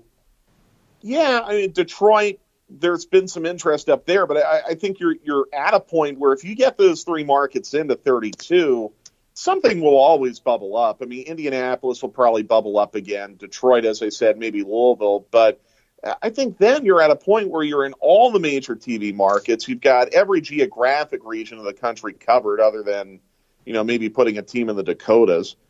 So I think then, at 32, you're at a really natural stopping point where you don't have to race to put additional teams in because you're really covered in every geographic part of the country. Now, the other possibility is if you try to do some more ties with Liga MX, but then you're talking about fundamentally reshaping the entire league in the way that soccer is done on this continent, and that is going to be so complicated and so time consuming to execute. Yeah, that's a whole different conversation and hours of trying to figure it out. We'll save that for another time, but we'll talk to you again on Friday. And don't forget, stoppage time, 2 p.m. today on the 92.9 The Game Facebook page. And I'm kind of expecting / hoping we'll have some news by then, right?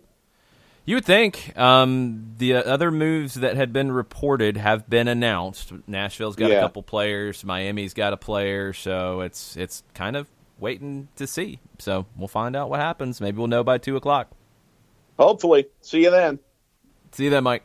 We're going to take a quick break. We'll be right back after this. Looking for future leaders we can trust and believe in? Look no further than the high school student athletes right here in Georgia. High school sports teach young people how to be effective leaders. It begins by making their grades and being on time for practice.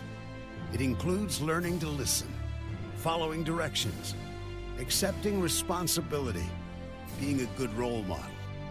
And it's about respect for officials, opponents, the rules, and each other. The result? It transcends sports. It gives us hope for the future. High school sports. There's so much more than just a game. This message presented by the Georgia High School Association and the Georgia Athletic Directors Association.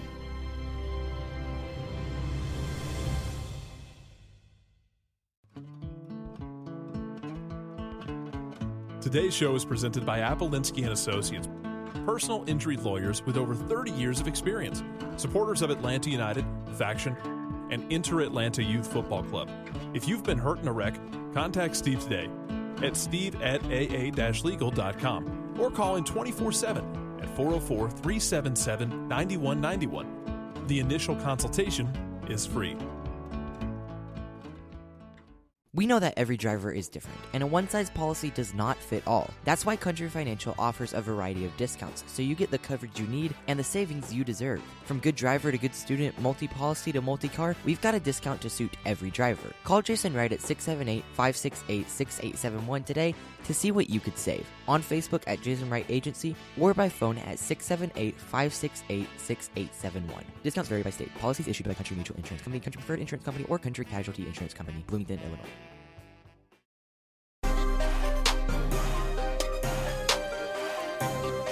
Welcome back. Soccer Down here, November 13th, Wall Pass Wednesday.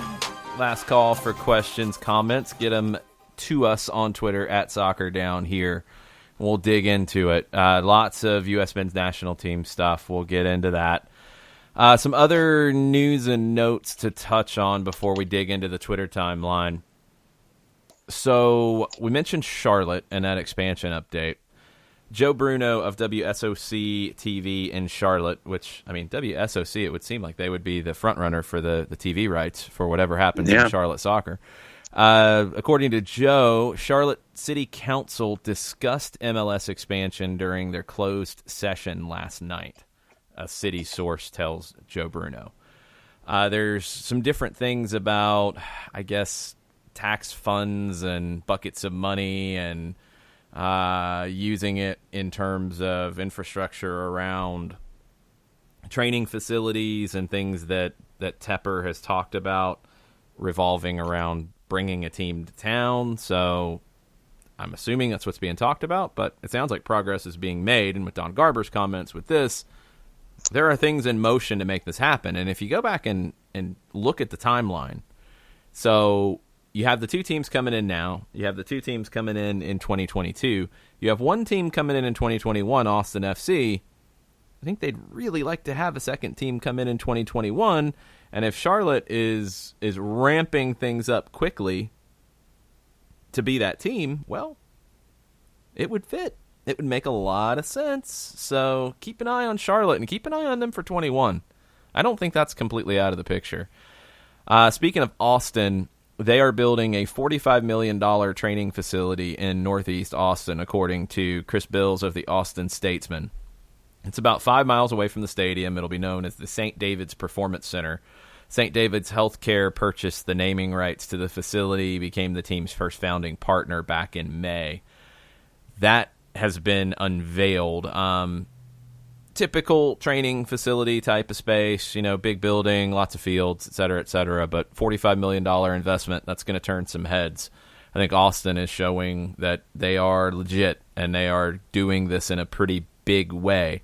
I think they have the potential to be really interesting in terms of being in between what we've seen out of Atlanta, LA, Miami, and what we've seen out of Nashville, Cincinnati, Minnesota, with two different approaches to building. I think Austin might find a middle ground between the two. I think they are going to come in aggressively, but maybe not in the same aggressive manner that Atlanta, LA, Miami is expected to. Miami did make another move. They acquired the homegrown player rights to goalkeeper Drake Callender from the San Jose Earthquakes, gave up the first pick in the second round of the 2020 Super Draft. San Jose could get an extra $150,000 in GAM if Callender meets certain performance-based metrics. You would expect that Miami signs him. He just finished up his time at the University of California.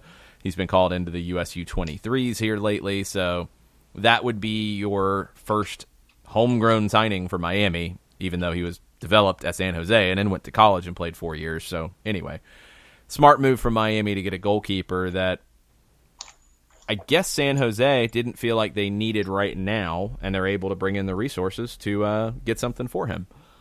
Mike Gramajo of the Orlando Sentinel updates us on Christian Higuita. We had the report yesterday out of Colombia that he was close to signing with America de Cali. According to Mike in Orlando, he's not close to signing with a team in Colombia. He has not been offered a new contract at Orlando. He really wants to stay with Orlando. His current deal expires at the end of the year, and there are not offers from other MLS teams just yet. That's understandable because he's not going to be a free agent. He would go through the re-entry draft. So he could be picked up there. I guess no teams have offered to trade for him ahead of that to sign him to a new deal just yet. So keep an eye on Higuita. Maybe his time in MLS is not done yet. Sam Kerr's time in the United States is done. She's officially signed with Chelsea, leaving the Chicago Red Stars. She'll join them during the winter transfer window. And a couple other bits of NWSL news. So the Washington Spirit are going to split their games between 3 venues next year: Maryland Soccerplex, Audi Field, and Segra Field. It's the home of Loudoun United, USL Championship.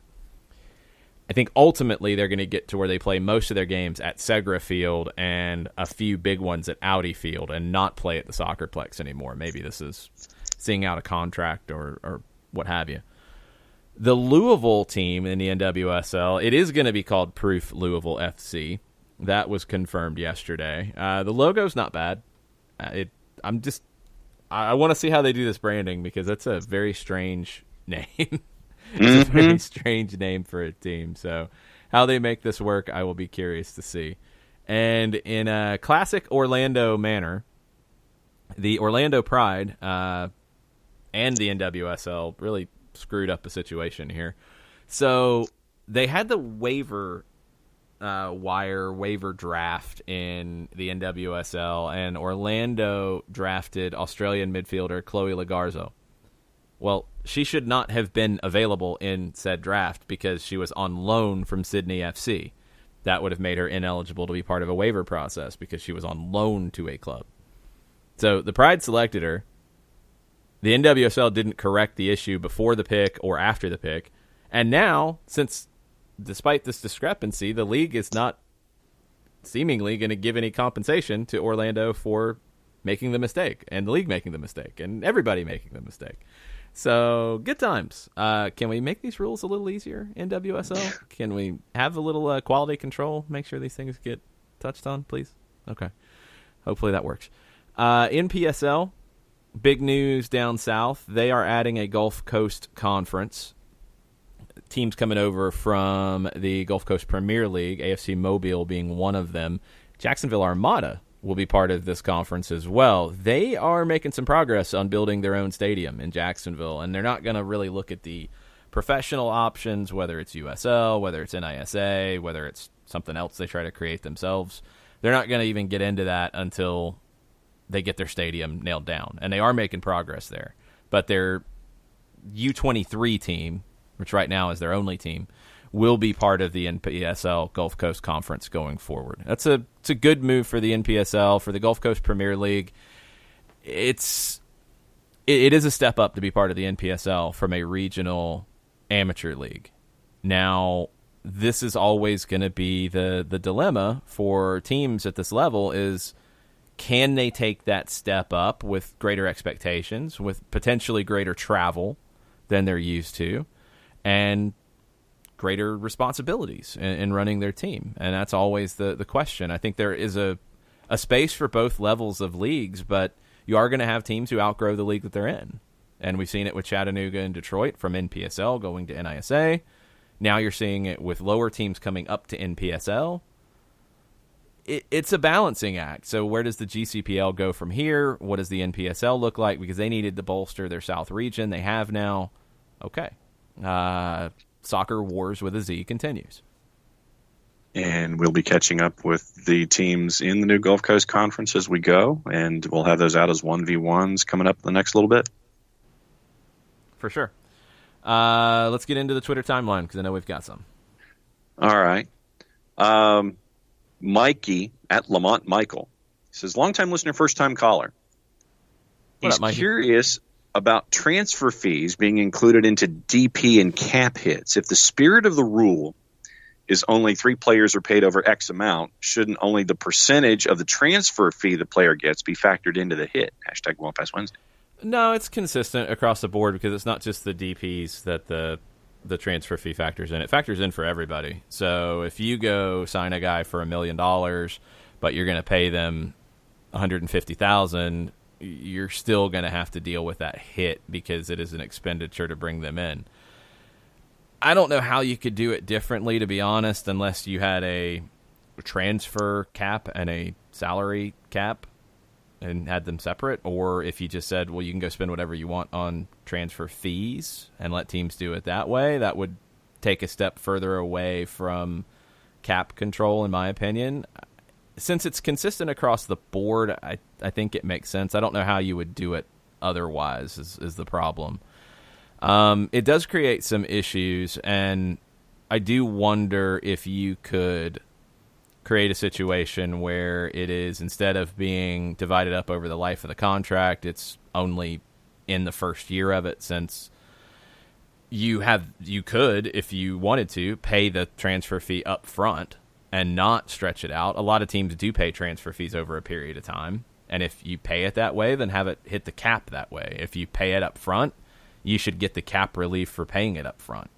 That would be the type of change I would make. Now, that would make it more complicated for us because I don't know if the reporting would be able to keep up with all of that, but it seems like a more logical way to do it and give teams an incentive to pay their transfer fees up front, because then if you have a guy who, for example, you pay, we'll take an Atlanta deal, we'll take a Pity Martinez deal, because according to the Players Association, he was making $900,000 in salary.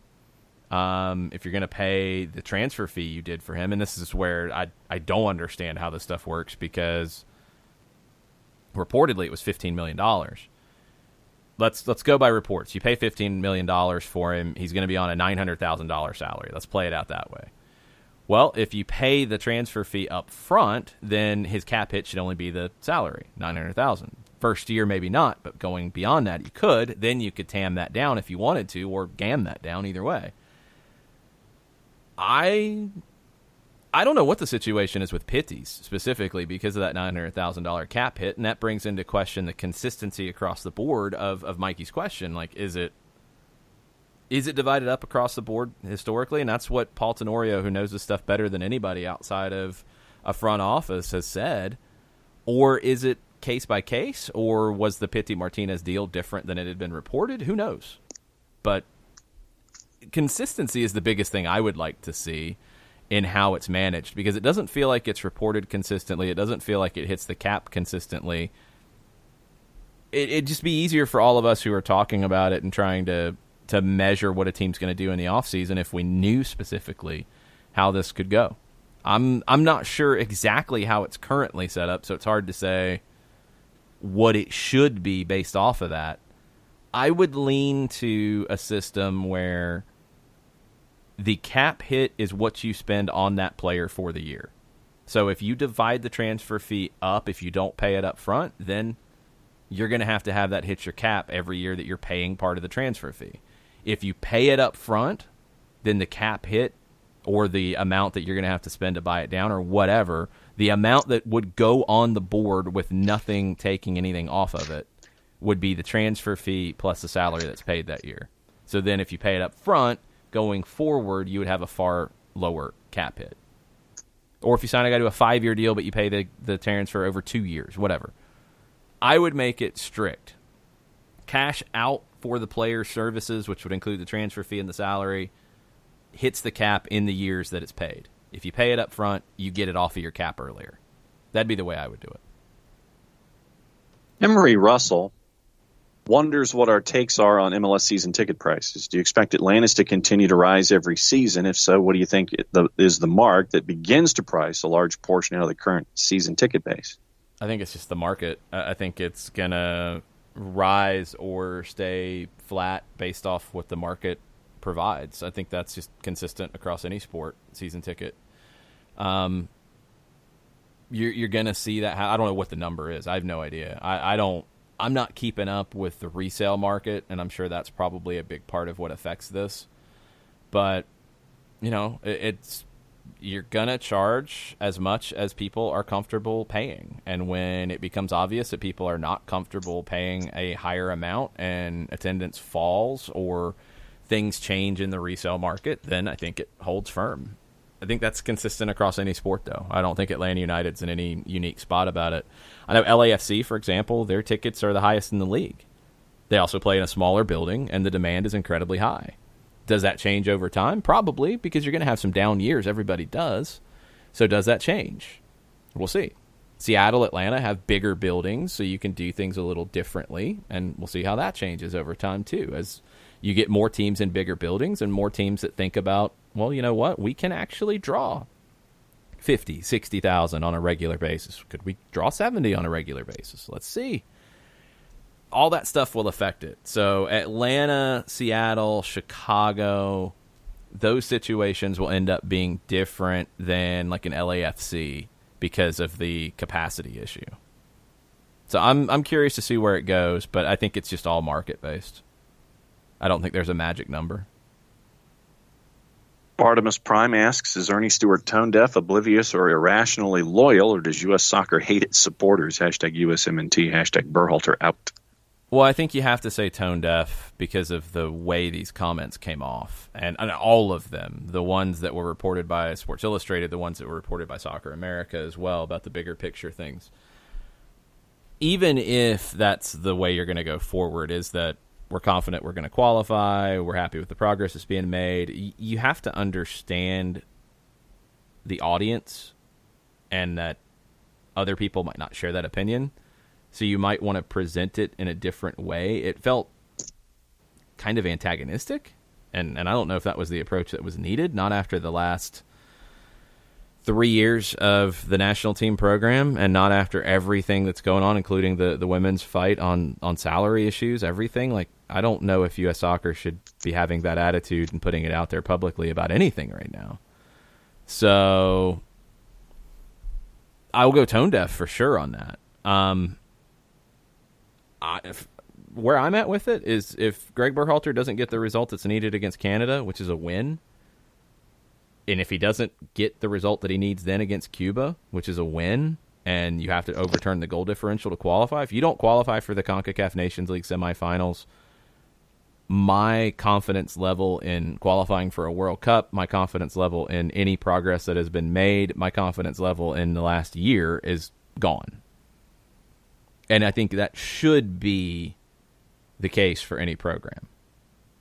I would not be going into this situation saying that it doesn't matter, essentially, because that was the theme of the comments yesterday. I don't think that's good for the game. I don't think that's good for the program. So that's where I'm at with it. If he doesn't get this team to the CONCACAF Nations League semifinals, if you miss out on another opportunity to play big games, you've set the program back, and you have to make a serious decision about, can you keep going forward in this way?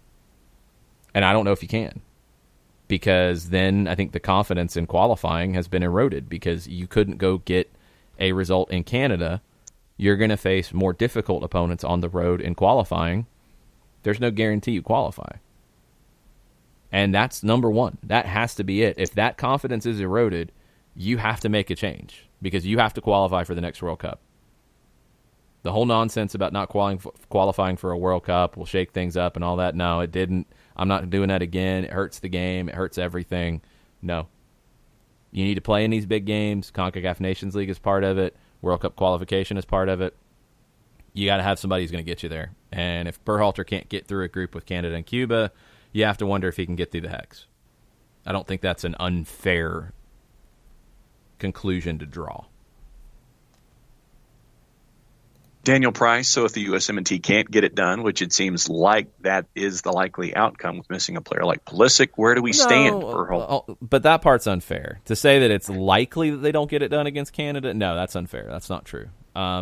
This is a team that should still be able to get it done. They're at home. They should be able to find a way through. The fact that that is the attitude is the problem with U.S. Soccer and is why you can't have the arrogance that Ernie Stewart displayed in his comments yesterday.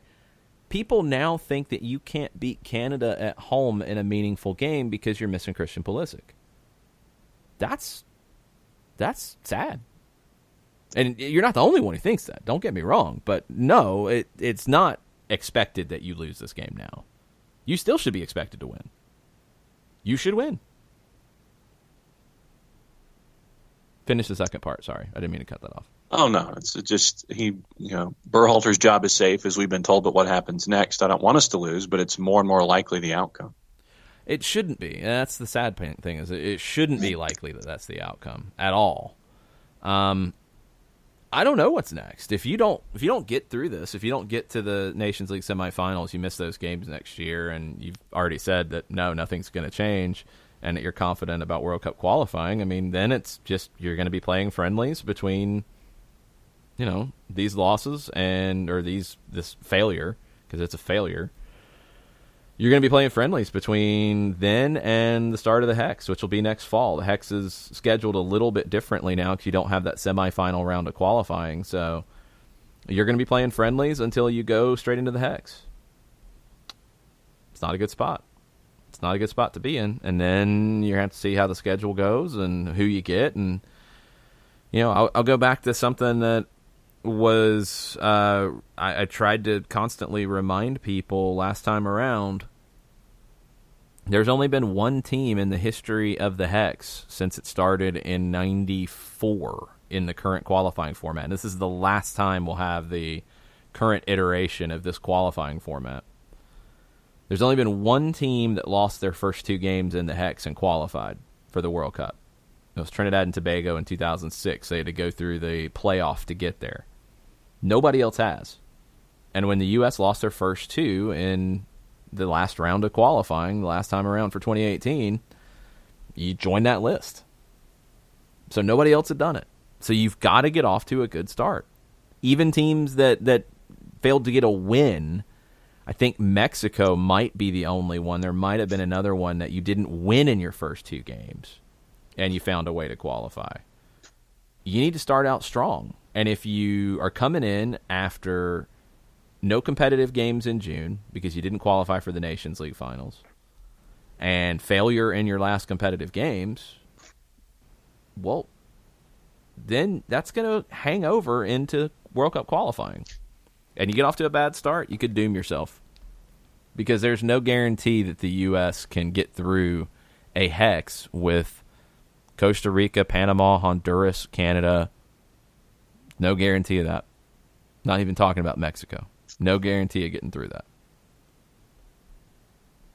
Ricky Ricardo is hoping that Tata is somewhere in Mexico counting a big stack of money laughing at the USMNT because he deserves it.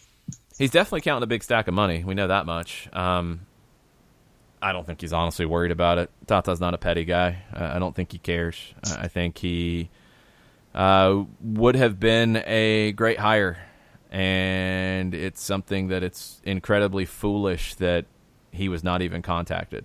But none of that matters at this point. Greg Berhalter should not be performing as poorly as he is with this team.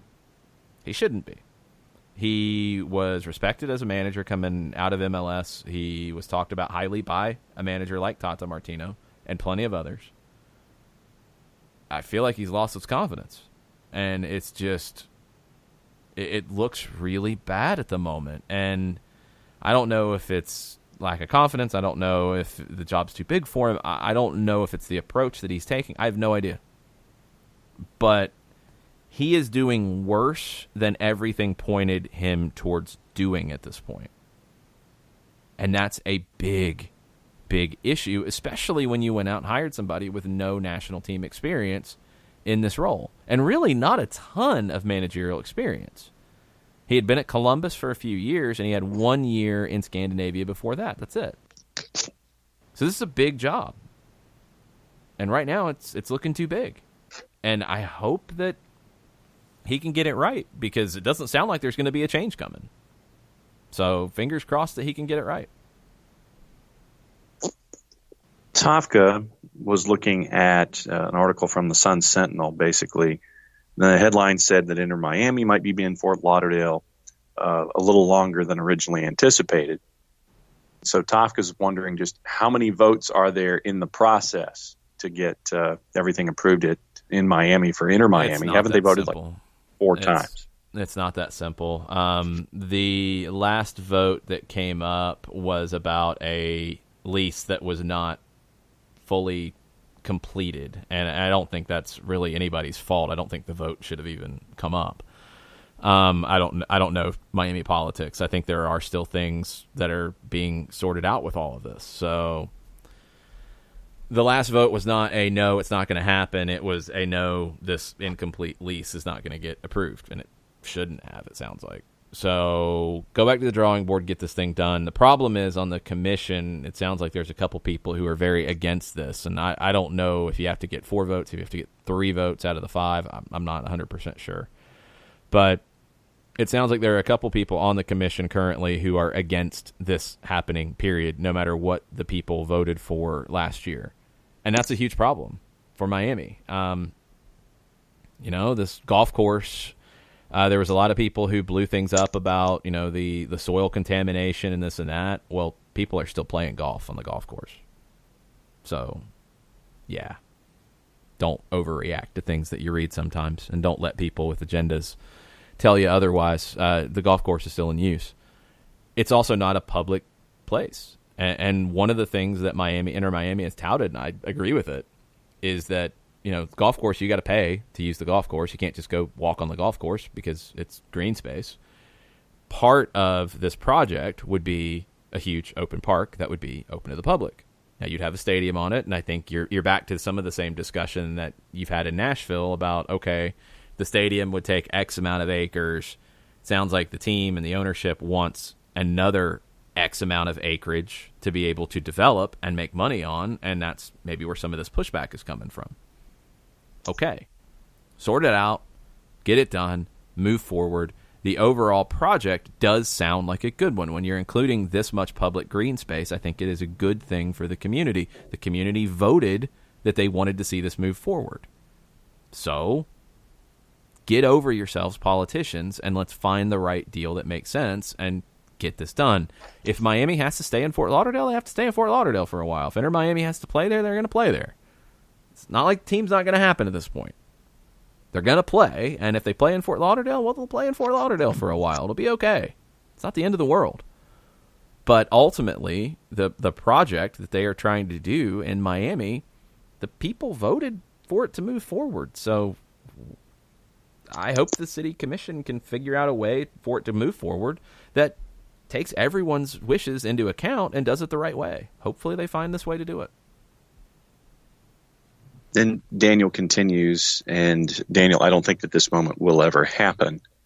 He says, at what point does the U.S. soccer community just give up on the MNT, focus solely on the women and their club and their club team, since the men's team is a straight dumpster fire? If it keeps going the way it's going, why should I keep watching? It's up to you to decide if you want to watch or not. It's up to individuals to decide if they want to watch or not. But I don't think that makes anything change. And I don't want to see the national team program be as bad as it is. So I am going to watch, and I am going to talk about it, and I'll give you what I think about it. And I will try to be fair in those thoughts, understanding that none of this is easy. This is complicated, and hopefully these are things that can, again, result in some progress. But right now, since the fateful night in Trinidad and Tobago, doesn't really feel like there's been much progress in the men's national team program, and that's a problem. So the Federation has a lot of things it has to deal with. Maybe people in roles, it feels a little bit too big for them too, because you've got all these national team situations, you've got the women's salary compensation issues, you've got legal issues when it comes to how you sanction professional leagues. You've got all kinds of stuff going on, and none of it is helping soccer grow in this country. It is growing in spite of it.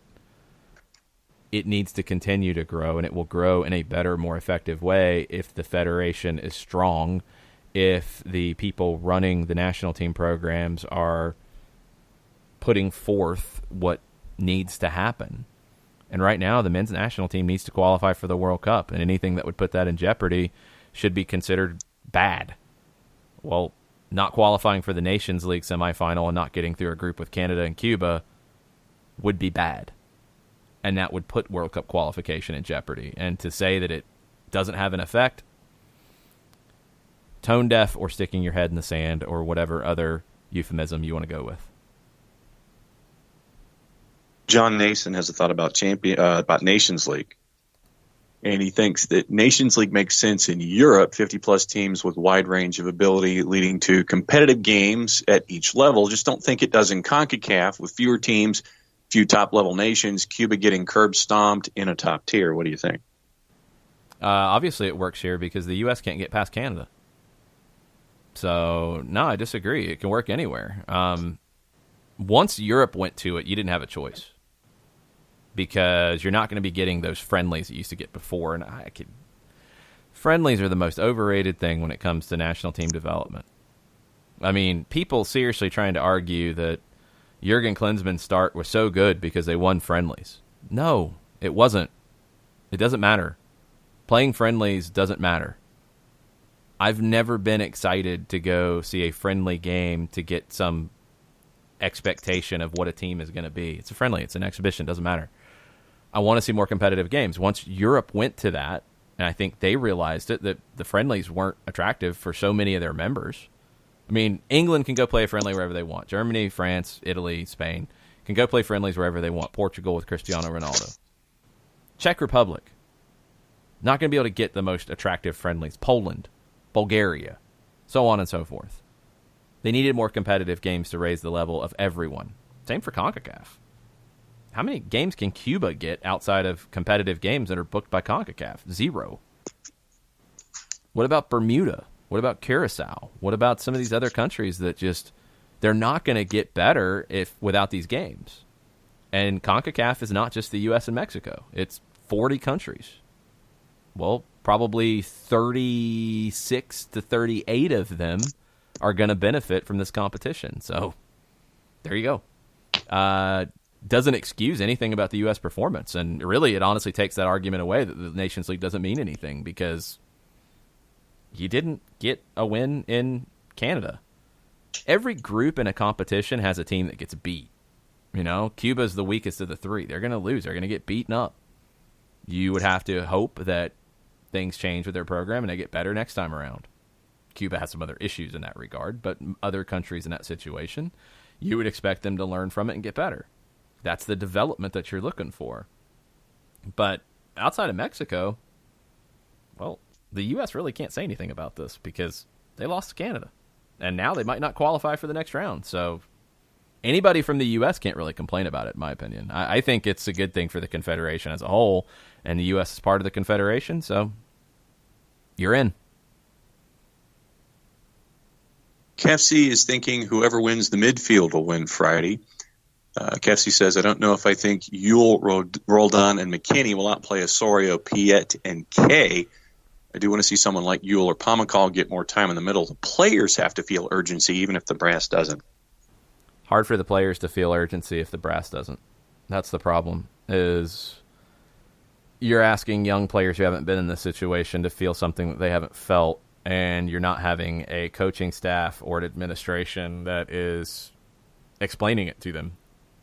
Because if you're a player in this group and you just heard that, this game, the result doesn't mean as much. So you get late in the game and you need a goal to win it. Where's that fight going to come from? It's not going to come from the stands because there's probably not going to be a whole lot of people there. It's not going to come from your coaching staff because their job's secure. It's not coming from the federation. It's not coming. It's going to have to come from the individual from within. And a lot of these players haven't been in this situation. Just haven't. So it's a shame. I do think the midfield will be critical here, especially if the U.S. wants to control possession the way that they do. They're going to have to do a better job of it against Canada than they did in Toronto. If Canada plays at the same level they did in Toronto, I don't think this midfield is going to be able to do that. Not without Bradley. I think they're going to have more of a struggle to do it. So then you're going to have to find another way to hurt the opposition. I would lean to... I really like Jackson Ewell. You obviously need Weston McKennie in this midfield. I think you're going to have to make a decision between Roldan, between Leggett. I I wish there was a way to get Ewell, McKinney, Leggett, and Roldan in and match their diamond, but I don't know if you've worked on it. I don't know if it's a consideration. I'm not sure. I just think without Pulisic, without Bradley, you're changing a lot of the fundamental ways that you could play this. So you don't have Tyler Adams to give you a different kind of six. I think you might have to think outside the box here, and maybe it is going 4-4-2, a little more direct, a diamond in midfield matching what Canada did to you. Roldan at the base of it or Ewell at the base of it with Roldan and Leggett on either side, shuttling with McKinney as the tip of it. Then up top, Sargent and Jordan Morris. Maybe you go that way. Morris is a guy that I feel like can give you a spark. I don't know. You're going to have to reshape the way you play without Pulisic and Bradley, and I just don't have a whole lot of confidence in that happening. I was trying to see what the Jeff Carlisle tweet was that was put out, but it has disappeared. So, Colonel is thinking that is there a possibility that what Ernie Stewart was saying was the dreaded vote of confidence for Greg Berhalter? The Federation just hasn't worked in that way, so no, I'm not. That's a stupid thing anyway. Like, I don't even know why people do that to begin with. I mean, Ernie Stewart went beyond the dreaded vote of confidence. He went with the, I'm not worried about qualifying, we've made progress, everything's fine. He didn't even go vote of confidence. So no, I don't think it's that. I don't think it's mind games. We do have a couple bits of news that have popped up. New York City homegrown Joe Scally will be joining Borussia Mönchengladbach in 2021. Okay, so New York City announced that the club has reached an agreement with Borussia Mönchengladbach to transfer defender Joe Scally. He will stay with NYC through the 2020 season. He'll move to Mönchengladbach in January of 21. Scally is the first player to graduate NYC's academy and be sold to a major European club. The initial transfer fee, which has not been reported as of yet, is the highest paid for a 16-year-old MLS player in league history. That's why he's not going yet until he turns 18. Potential bonuses, the 7-figure transfer fee could rise significantly to become one of the highest transfer fees received for an MLS player being transferred to a European club. Well, that's pretty big. Because we know what the Miguel Almiron one was. That's a big deal. NYCFC will also receive a sell-on percentage if Scally is sold in the future. So 16 years old to be sold for the type of money that we're talking about, especially if he hits the potential bonuses and you're in that, all right, one of the highest. We know what the Almiron one was. We know what the Josie Altidore one was, which was 8 figures. We know what the Alphonso Davies one was, which was another one that had a lot of bonuses attached to it that could get into that 20 million range. So you're talking 7 figures that could get to 8. Okay. For a 16-year-old who hasn't factored in yet? Okay. Good move. Now you get what you can out of him this year, and you're going to get a lot of return. That investment, this is why you make that investment on the academy side. And okay, let's go back to the Forbes valuations and look at NYC's operating income for the year. They were reported to have lost $16 million. Well, that might have just changed. If these bonuses come true, done. You might have just flipped that with one move of a 16-year-old that you developed in your academy. That's why these things happen. That's why you put that money in. This hopefully will spur other teams to continue to push on development because it can pay off on the field for you. It can pay off with jerseys being sold for you, hometown hero. It can also pay off with transfers going out. And this is a big one. This is a big deal. And then Drew Gano had a question about trade window. And he says, trade window closes in 9 hours and Nagby's still a 5-stripe with a question mark? Don't know. No idea. I mean, there wasn't any situation where you had to do it at the beginning of the window or yesterday or at any certain point in the window. It's just you have the window closing. I don't know why it hasn't been announced if it's done. I mean, that's the only thing you start to question the deeper it goes is, well, it was reported as done. It all seemed to check out. Multiple sources said it was done. Okay, where is it? That's all that you're waiting on at this point. So I'm curious to see if there's any other moves that pop up today, any other unexpected ones. Nobody had any inkling that Veljko Paunovic would be out of a job at the end of the day yesterday. Nobody had an inkling that Joe Scally was going to go for 7 figures, maybe 8, if all the bonuses are hit. That wasn't talked about yesterday.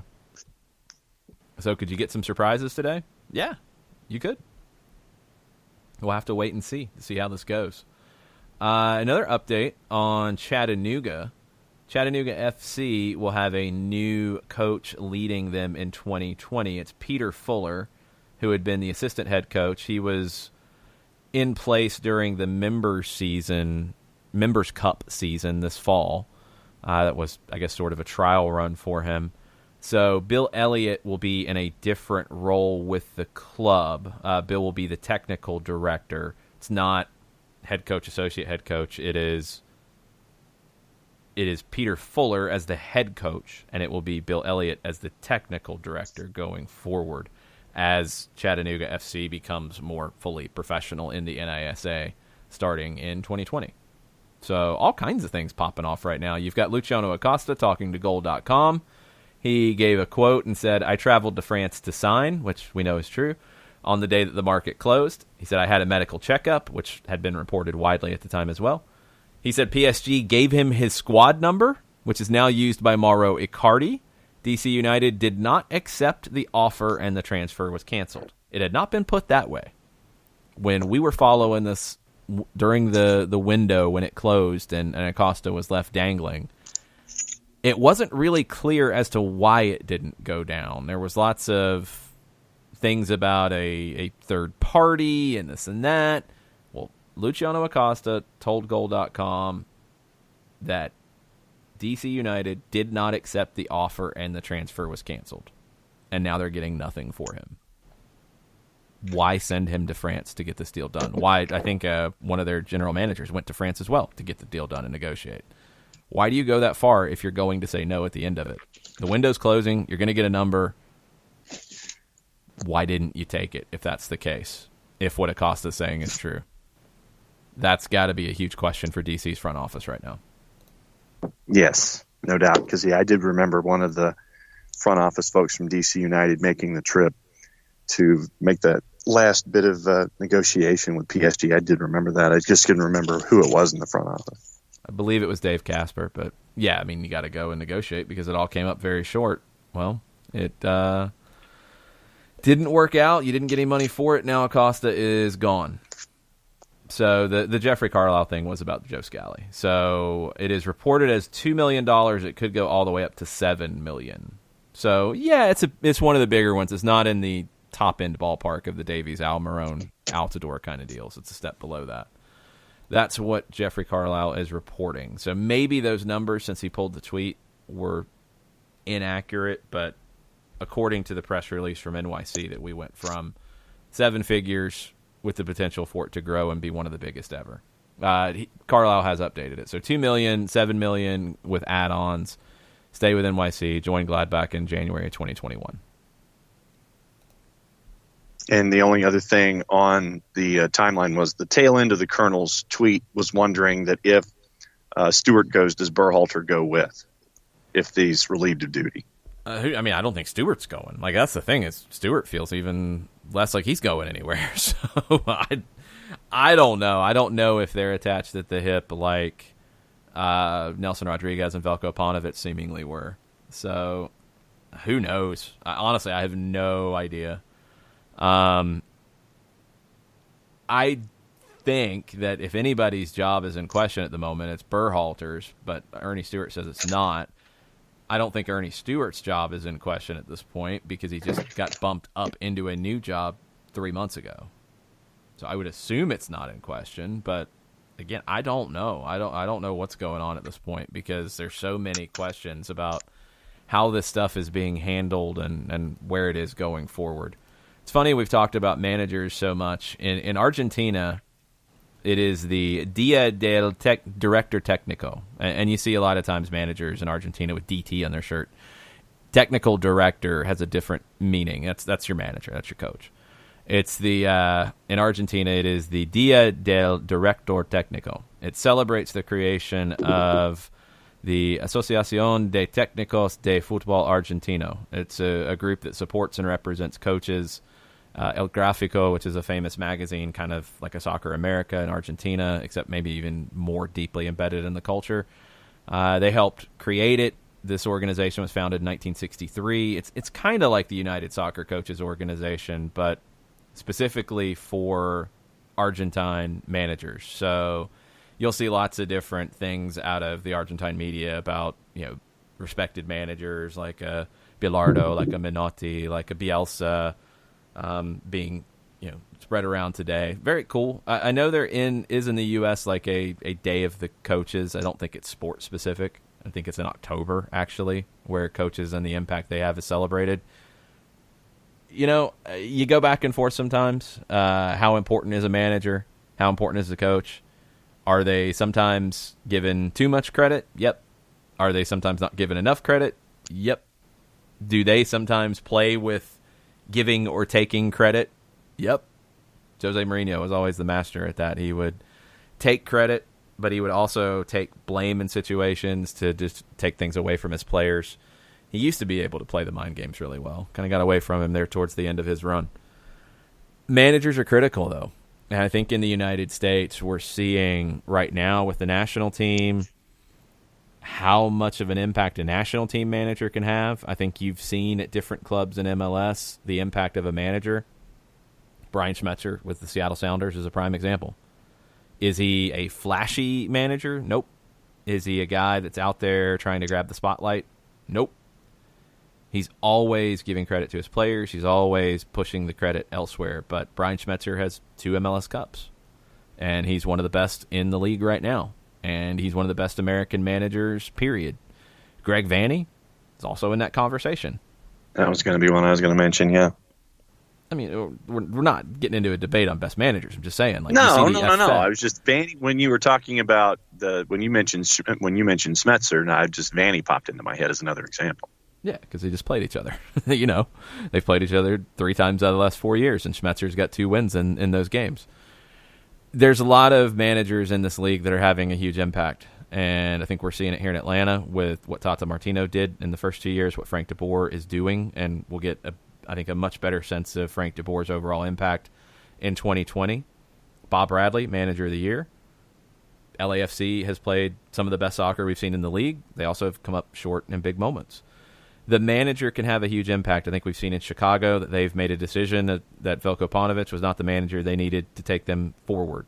You have other managerial jobs open. It is a very difficult job with a ton of pressure attached to it, and that's why you have this association in Argentina that was created in 1963, because managers need that support. There is a bit of a fraternity to the profession. And I think MLS is really unique in American professional leagues in that you have, managers from all over the world working in it. And maybe that fraternity isn't really the same as it is in an NFL or in Major League Baseball or in the NBA. But I do think it's needed. I think it's tough. I think it's sometimes where you see a manager make the right decisions and things don't work out. Sometimes you see the manager make the wrong decisions and it still works out. So, nothing is exact, and so much of it is trial by error and figuring it out on the fly. But they're an incredibly important part of the game, and I think in the United States, they're becoming an even more important part of the game. I feel like they are really catching up to the level of quality on the playing side that we've seen, the growth in soccer in this country. I think now we've seen the investment in the development of managers, and it's having a huge impact overall, and it will continue to do so. And it can't be overlooked. It does need to be across the board, and this is not just at the MLS level, it does need to be more widely available for that development to take place for all people in the United States from a coaching perspective. There needs to be more outreach. Coaching courses do not need to be thousands of dollars and weeks of time. There are very few people who can commit to that. Shouldn't be that way.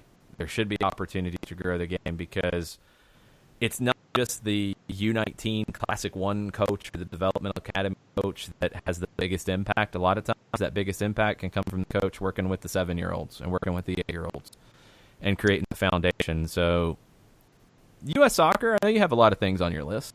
I know you got a lot of things that are going on right now, but don't look away from the need to continue growing the developmental side of your coaching pool, and don't diminish the impact that a dad might have coaching their kid and their kid's friends at a local youth club when the kids are 7, 8 years old, and how much of an impact that can have on developing the game in the country, whether the players go on to be professional, whether they go on to be future coaches themselves, whether they go on to be fans. It's a critical element of the growth in this game, and I hope U.S. Soccer takes that as seriously as they're taking everything else right now, which, maybe one day we'll get to that point. Question before we go. Let's get it. Who was the first coach that had an impact in your soccer life? I mean, that's my first coach.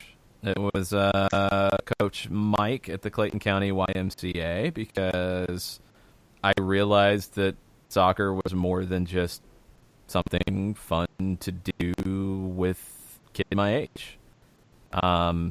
It became real. I mean, part of that was the 86 World Cup and seeing, but then also having a coach in Mike who, was able to,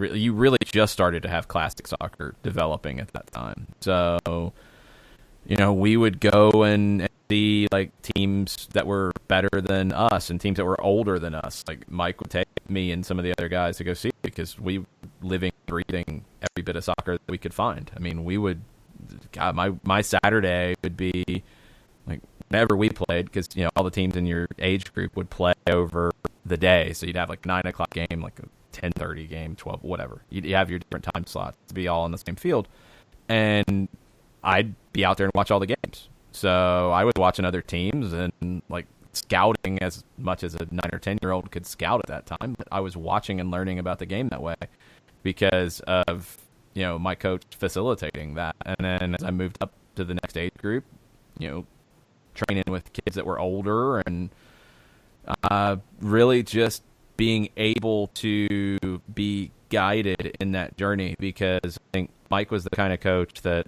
I hope that I was when I was coaching, and hope that a lot of kids get the opportunity to have as a coach, because he didn't beat me over the head with, this is how you play, this is when you pass, this is when you dribble, this is when you shoot.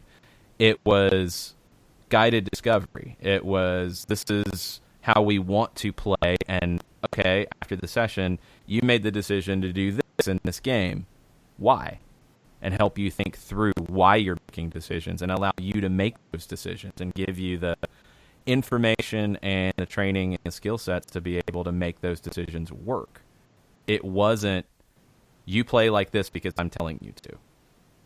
And I wouldn't have been as interested, I wouldn't have had as much soccer in my life as a kid if it hadn't been for my coach. I was lucky. If I'd had a different coach, maybe I wouldn't be doing this. So coaches, not just, and I think so much of the time we focus on the coaches at the elite levels, at the high levels, it's the coaches before that can have the most impact, because, a kid goes out to play soccer for the first time. If they don't enjoy their experience, they might not come back, and they might not then buy tickets to see their local team, and they might not buy the jersey, and they might not watch the World Cup, and you lose that kid. I mean, I didn't stick with playing baseball because I had a poor experience with a coach. That's why I turned to soccer, and I got lucky and had a great experience with a coach, and that's why I do what I do.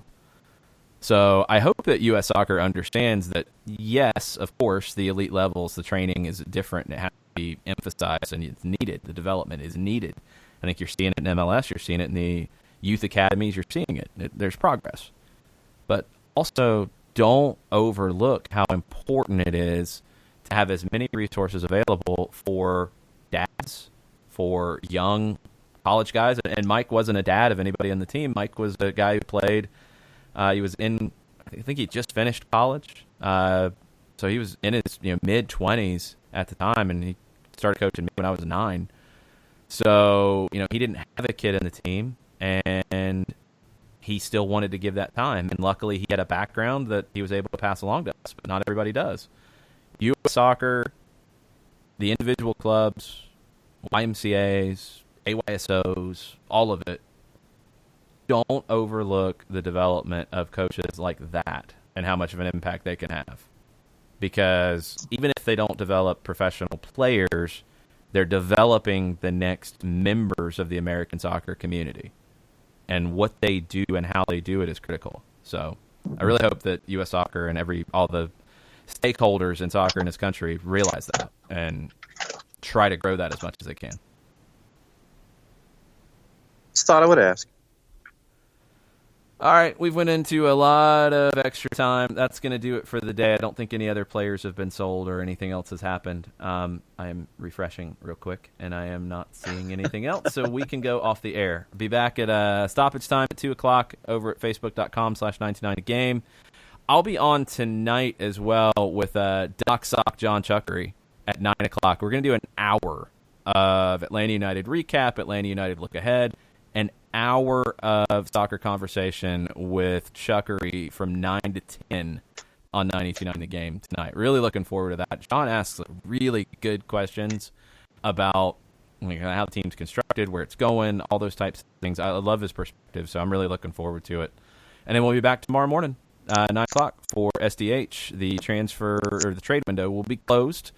We can start to really look at what the expansion draft protected lists will look like around the league and who Miami and Nashville might be able to choose from. Lots of stuff.